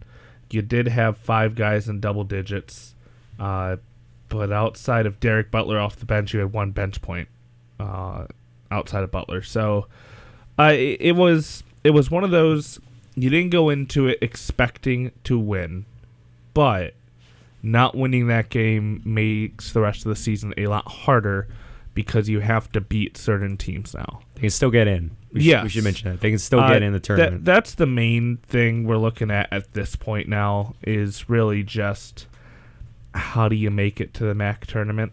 And, there's still a very feasible path there. You realistically probably need to win 3 of the last 5, I think is going to be the target goal for this team. 3 of the last 6, I should say. 3 or 4 of the last 6 is what you're going to be looking for. You just got to win some games, pretty much. Yeah, there were some other results with the alongside the Buffalo win that made it harder for Bowling Green now. We had Western Michigan, who is now 5-7 in conference play, upset Miami, giving them their second loss in the MAC, and Eastern Michigan, who's now also 5-7 in conference play, upset Toledo, giving them their 4th loss in the MAC. So those 2 teams winning put them another game up above you when you were hoping for a loss there to bring them even with you in the conference standings, make things easier. That makes it even harder for this team, making a few of these games down the stretch must-wins. Yeah. I will say, though, the way they've been playing seems a little bit more feasible to make the MAC tournament. I mean, you go back 2 weeks ago, Tyler, I don't know if you said this on either the swoop or right here on the Zig Zone, but we mentioned panic button, and you said panic button's pressed, and a win on the season now with everything with injuries, teams not able to meld the way you'd like them to meld. The victory point for Bowling Green is to make that MAC tournament. Yeah. And now odds are a lot higher. They're playing a lot more fluidly together. I think we're reaching the point of the season where it's starting to look much more like positive than it was 2 weeks ago. I think a big reason for that was the move to put Derek Butler in the second unit. I think that made the team a lot more like feasibly chemistry-wise, because now that starting lineup isn't so clogged with scorers. You can have a little more space in that lineup, and Derek, he can stay a little more fresher when he comes into the game. And so I think that's been a big reason for, I think, why they're playing a lot better, at least as a team, or in the past couple weeks. Yeah, I agree with Artie. I've been saying that ever since it happened. I think moving Derek Butler, I wrote this in one of the Off the Dribble pieces you can check out on bgfalconmedia.com, that moving him to the bench may have been a season-saving move by Todd Simon. And he was kind of forced to do it accidentally because Butler was sick, and he needed minutes out of Butler. They didn't have someone to go to, so he had to play him like 15 minutes while he was very sick. Had to have him come off the bench with those minutes, but he performed well off the bench. So Simon has kept bringing him off the bench, and it's done a couple of things like Artie said. It's before, when Butler was starting for the past couple weeks, he had been really pushing. You could see that he was really pushing. He was kind of low on energy, and just results were not happening. He was not being an efficient scorer. Butler's a true 3-level scorer. He is a natural scorer. Moving him to the bench allows him to just be that natural scorer and not have pressure on him to be on that first unit and feel like he needs to do a ton for this team. He just gets to be more of himself off the bench. And it also fixes that bench scoring problem that you've been having. Instead of now scoring 10 bench points a game, you're scoring 20-plus bench points a game because you're getting 15-plus every game from Derek Butler. And who you replace him with in that starting five has, for the most part, I mean, Woolgans Jr. Exact has gotten some of these starts, and he's been playing great in terms of doing the dirty work, of getting rebounds and stuff like that. But for the most part, it's been Dejon Humphrey getting the starts, and Humphrey has brought a level of leadership to this starting unit, and he's one of the longer tenured Falcons still on this roster.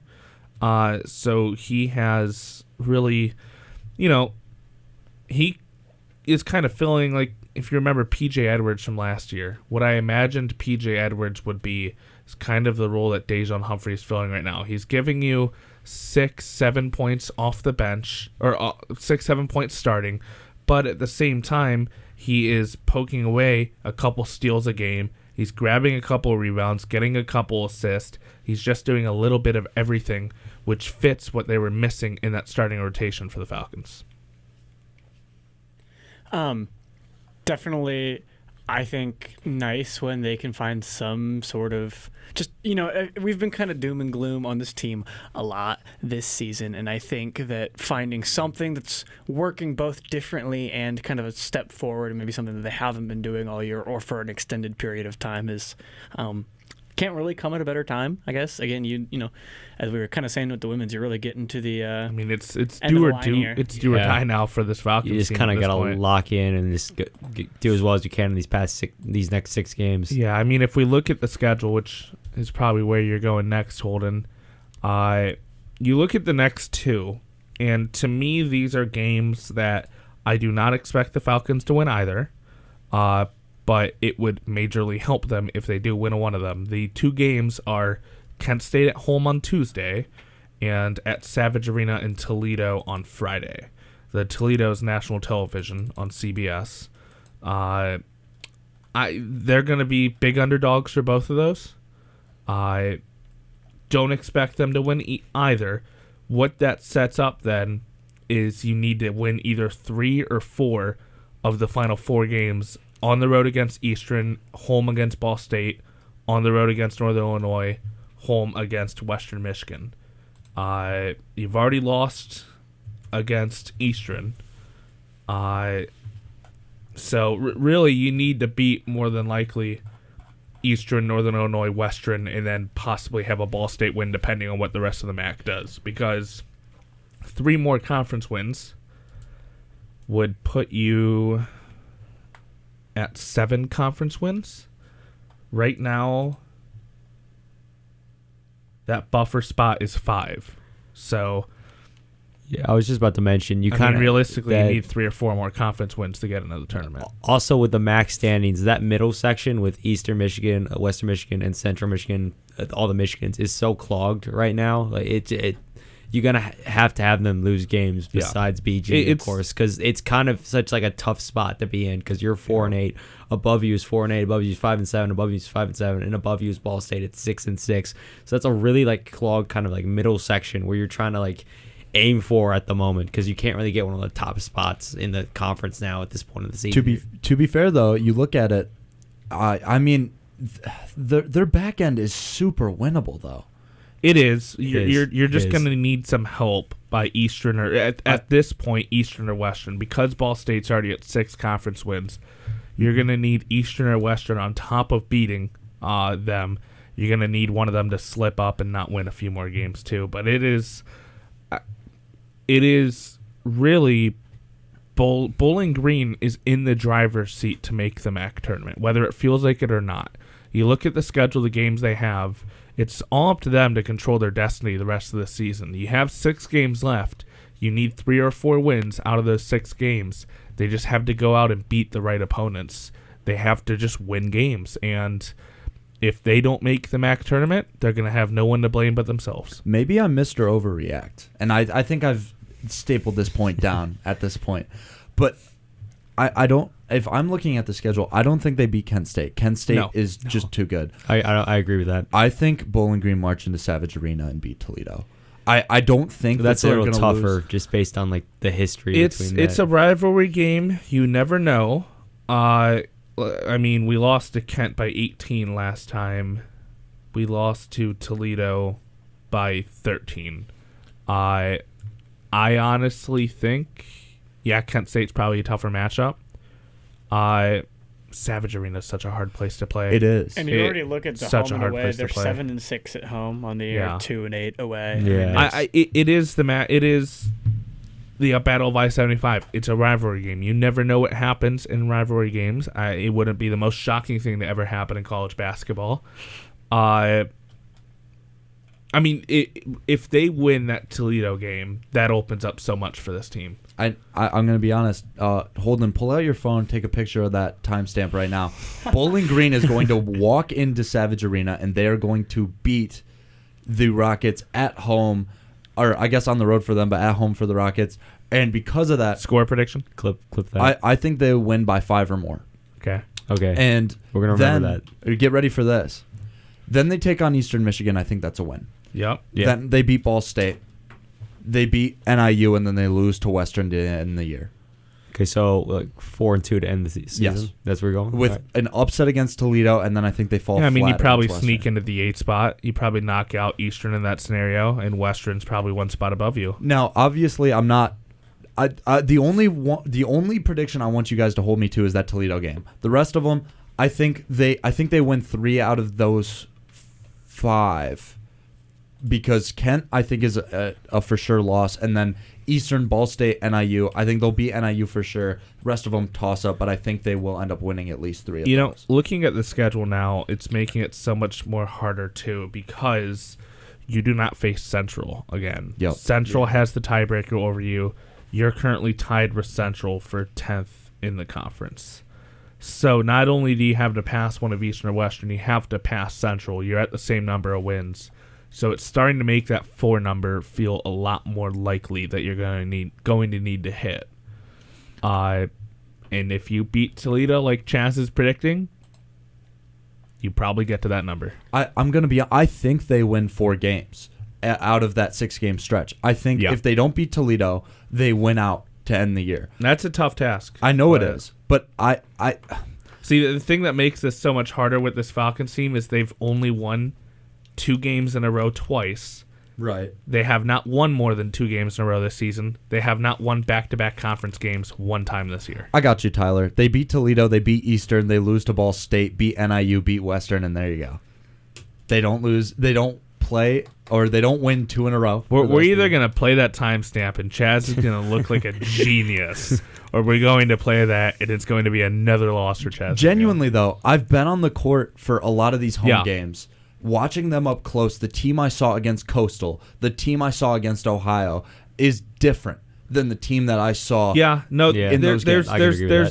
There's been a switch that has been flipped, and I think a lot of it has to do with that Butler move. I think a lot of it has been with guys like Wilgins stepping up. This team is gaining confidence. You can feel it when you watch them. They're moving the ball better. They are kind of just elevating their play in every area. The question is there going to be enough gas left in the tank with everyone? And I'll throw one more wrench in there. I don't think it's unrealistic that you could see Yusef Kayat return before the end of this regular season. I don't know if they're going to hold him to a certain point, but I have the feeling that he's got to be pretty close in terms of being ready to play. And would I be shocked if he plays against Toledo at Savage Arena? Not entirely. And I mean, that feels like it'd be. I mean, I don't know how many minutes you'd get out of him if he That does is return true. That before would the be MAC unreal. tournament, but that would add some energy to this team to see. I mean, a guy just like that another return. guy in the lineup would be nice for them, I just think honestly. the Just moral- with how, like, Yeah. just I mean, they were running like an 8-man, 7-man lineup at one point in the season. Just getting another guy back would just be great for them. Morale, like you said, but also just rest-wise. It'd be huge. It'd be huge for this team. But no guarantee that happens. But that's just another thing to think about. Another thing on that note, again, you look at the schedule, you've got your 2 hardest remaining games. I think we all kind of agree. The Kent and Toledo games coming up Tuesday and Friday. For sure. And then the rest of the way, softer, need those wins. At what point, any guys who may be on the bubble, like a Yusuf Kayet, is there a scenario where you say, nope, like I know for a fact, like there's no way he's coming back? If you lose 3 here. Well, I think Sam Towns is one that'll say he's not coming back this season. Sam Towns, I'm not confident that he's coming back to play this season.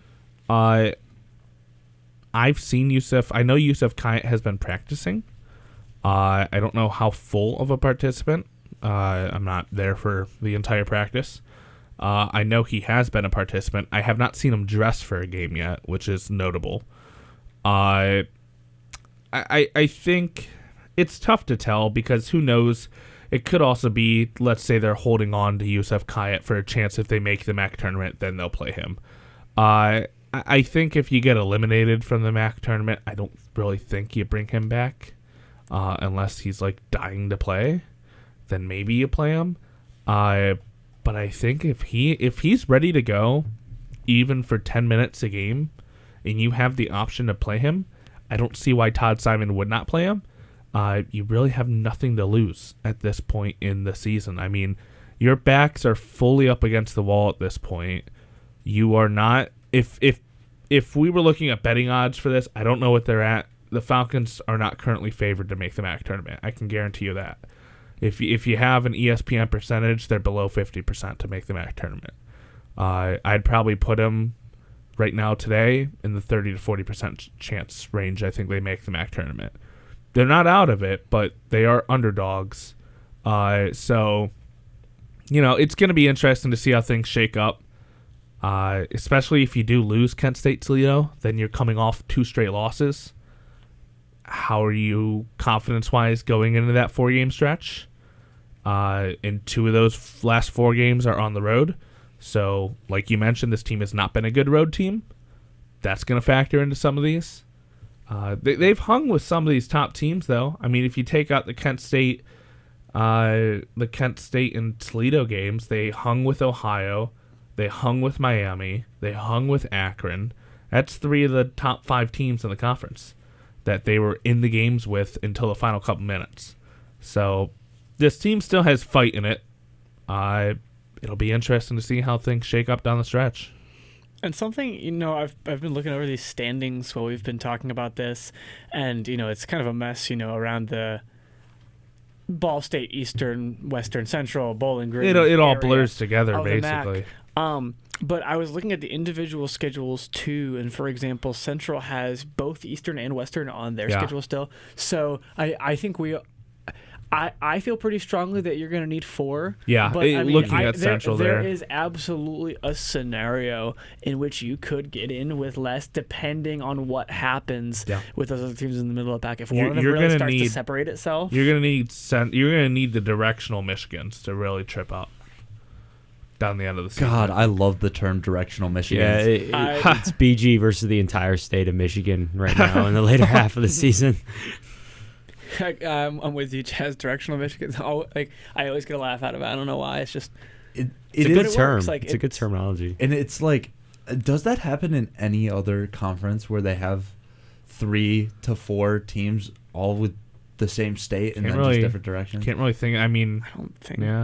Like the same state in the name, or just like from the same state? It's like Big Ten, you got Michigan and Michigan State, but that's not directional. Same state and directions. Yeah. That's why it's directional. I don't know about anything. I mean, the Big Ten only has 1. They have Northwestern, and that's a direction, but it's not like Northwestern. West Virginia and Virginia are not the same. Right. No, I can't think of one. I mean, that's the MAC. Is there anything Southern with Florida? California There's some Cal, Florida. The old pack. California and Southern University Texas. Southern Florida, Texas, because they've got North Texas, Yeah, but they're not in the same conference. And They're not in yeah. the same conference. Well, UCF, University of Central Florida, Florida, USF, University of Southern they're in Florida. different conferences. Yeah, That's so are the true. Texas ones. Yeah, no, I'm saying. Yeah, it's like none of them. The MAC's unique, I think man. Yeah. Cal and Southern Cal are the only one I can think of in the old Pac-12, but they're not even in the same conference anymore. Sad. Pac- Yeah, the Pac-12. Pac-10, yeah. The Pac-4, Pac-2. Pac-2. Tupac. The Pac-Tupac. Which actually, okay, I don't know where that came from.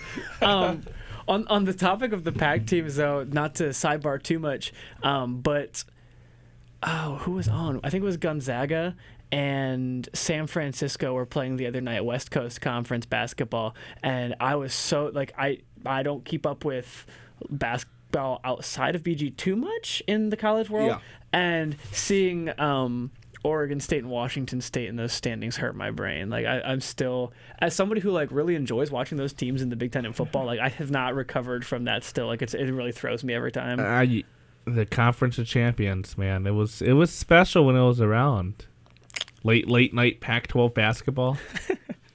Oh, Pac-12 football in November or October, and you've got Oregon versus Utah. You go to bed at Yeah. midnight, wake up, and it's like Utah upset Oregon 45-9. Or the game's still going on at 3 a.m. Beautiful. And now Those Colorado games. And Yep.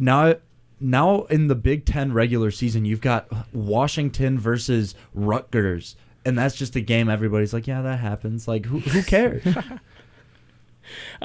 Moving back to the men's basketball, realistically, I specifically want this from Artie and Tyler, but Caden and Chaz, feel free to chime in as well. I want to know, do you think the Bowling Green is going to make the tournament? And depending on your yes or no answer, what is the game that either makes or breaks it for them? So if you think they're going to make it, what's going to be the game that like really solidifies it, or vice versa? You can clip this if you want. I believe they are going to make the tournament. I truly think they can pull it off, and I think the one that's going to solidify it is honestly whether or not they can beat Eastern Michigan, because obviously lost to them earlier in the season. But I think the pivotal game is the one against Eastern Michigan, because they're above them in the standings right now. So that's a must-win game for them. I think that they do make the tournament. Looking at Central's schedule, it's tough. They're going to need to lose a few games. I think the game that's going to determine it for the Falcons is the final game against Western Michigan. I think that's going to be... It's going to have the possibility to be a win and get in scenario with Western Michigan for that 8th seed. I think it could be a winner-take-all possibility there. I think the Falcons either take one of Kent or Toledo, or they run the table for the Final Four. But I do think they find a way to sneak into the tournament. I've got kind of just a feeling about this, and I don't know why it's the way it is. And I want to be wrong. I think they're going to miss.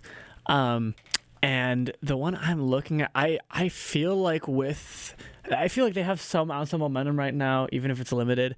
I don't see them dropping 3 in a row. I think they're going to lose to Kent State and Toledo, but I don't see them dropping against Eastern, even despite the road woes. I think Ball State, obviously, they're slightly higher in the rankings, but it's only marginal. But for some reason, I think you return back home, play Ball State after a 2-game road trip. 3-game.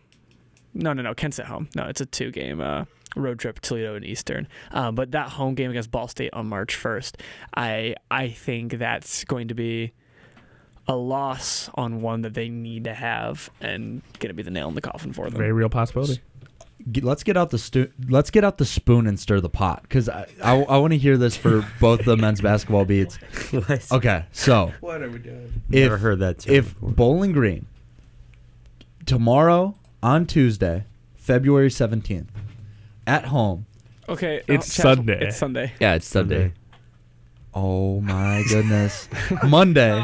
So on the 18th of February, on Tuesday, it is Sunday. Thank you guys. No NFL football is really throwing me off. I'm going to be honest. It just feels like a regular boring old Monday. But if they beat Kent State on Tuesday, somehow, after losing by 18 points earlier in the season, they beat Kent State. What goes on in both of your guys' minds? A massive upset like that. I'd probably be so The path happy. to I Cleveland wouldn't be gets able a to lot think. easier. Yeah. Well, So then what do they have to do if they somehow beat Kent State? I think if you beat Kent, you probably limit your. You probably still have to get to the you have to get to the 3 or 4 win mark, but definitely it makes it to the point where you only have to win 2 or 3 of the final 4 most likely. I can agree with that. I think obviously the win against Kent would be huge just for morale as well. Heading into Toledo too, but yeah, probably if you beat Kent, probably just need 2 more games. Honestly, that's what I like to hear.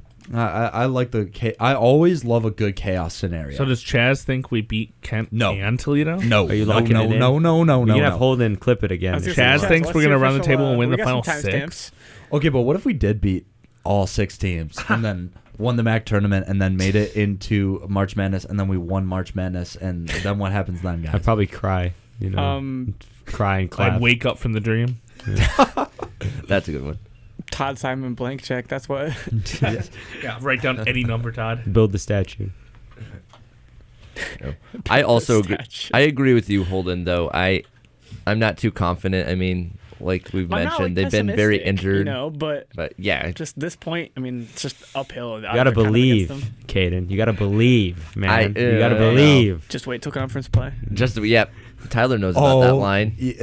Listen, now the thing is, for some context, Tyler had been saying when Bowling Green men's basketball was struggling mightily during the non-conference, he said wait till conference play, and then every time they would lose a game, somebody would tell Tyler, "Well, Chaz, what was I saying?" So when just what would Tyler say? Tyler said wait until conference play. Did I say that the team was going to win in conference play? You just said wait and see. Exactly. I waited. The implication was there with what you were saying. I waited, and I have seen. I Tyler, never said. I think you took advantage of the ambiguity of your statement. Yeah, but the implication is that they're going to win in conference play. That's the implication of that statement. There's a reason I wrote it, and I said it the way that I did. I never claimed. But how did you say play it? Both sides. You always come out on top. You have to wait. We have to wait until MAC play. We have to wait until conference play to see what this team's made of. But how did you say it though? Like, what was your tone when we you have said to it? wait until conference play to see what this team's made of? Did you say it exactly like that? Yes. Well, it was every time. It was exactly wow. like I can't believe they lost this game to St. Thomas right before Christmas. What a gift to me!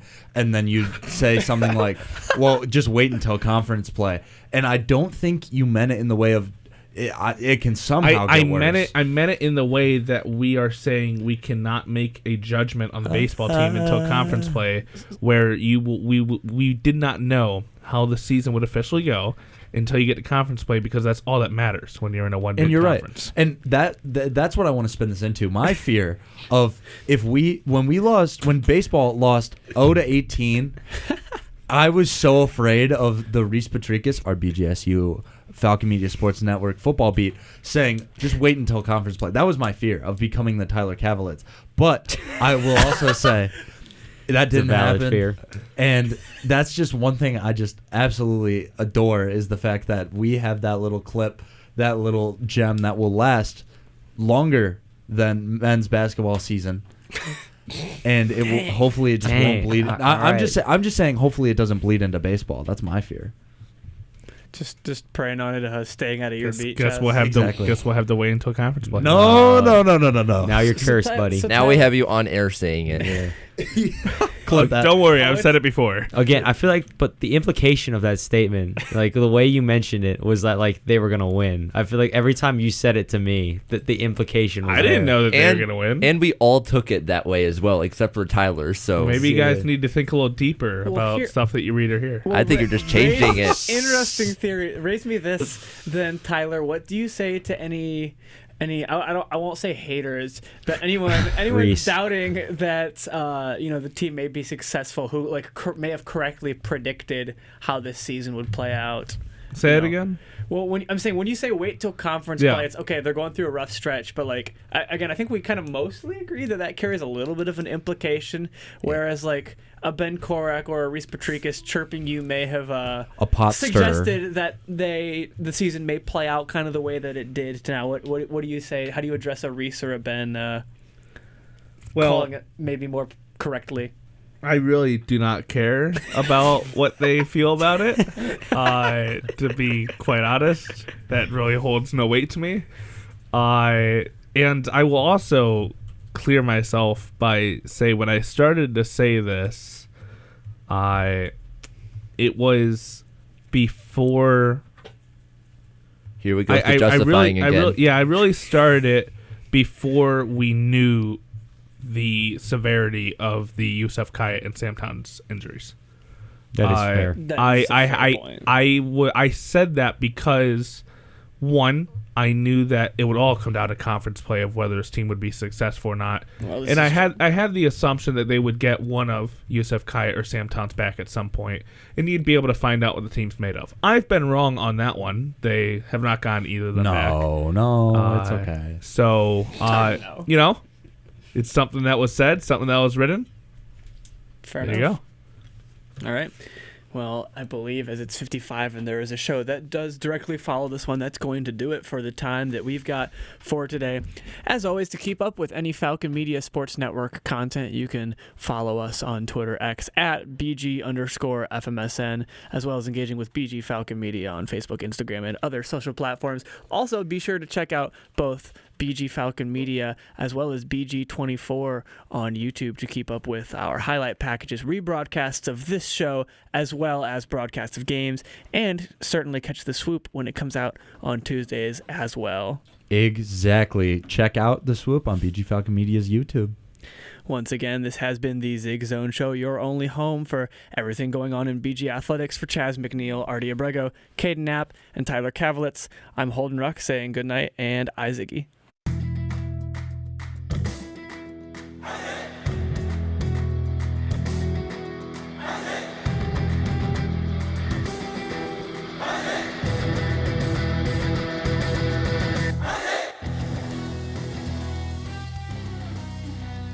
This broadcast has been a Falcon Media Sports Network production. For more BGSU sports news and updates, follow Falcon Media Sports Network on Twitter X at BG_FMSN, BG Falcon Media on Instagram, Facebook, and YouTube, and head over to BGFalconMedia.com.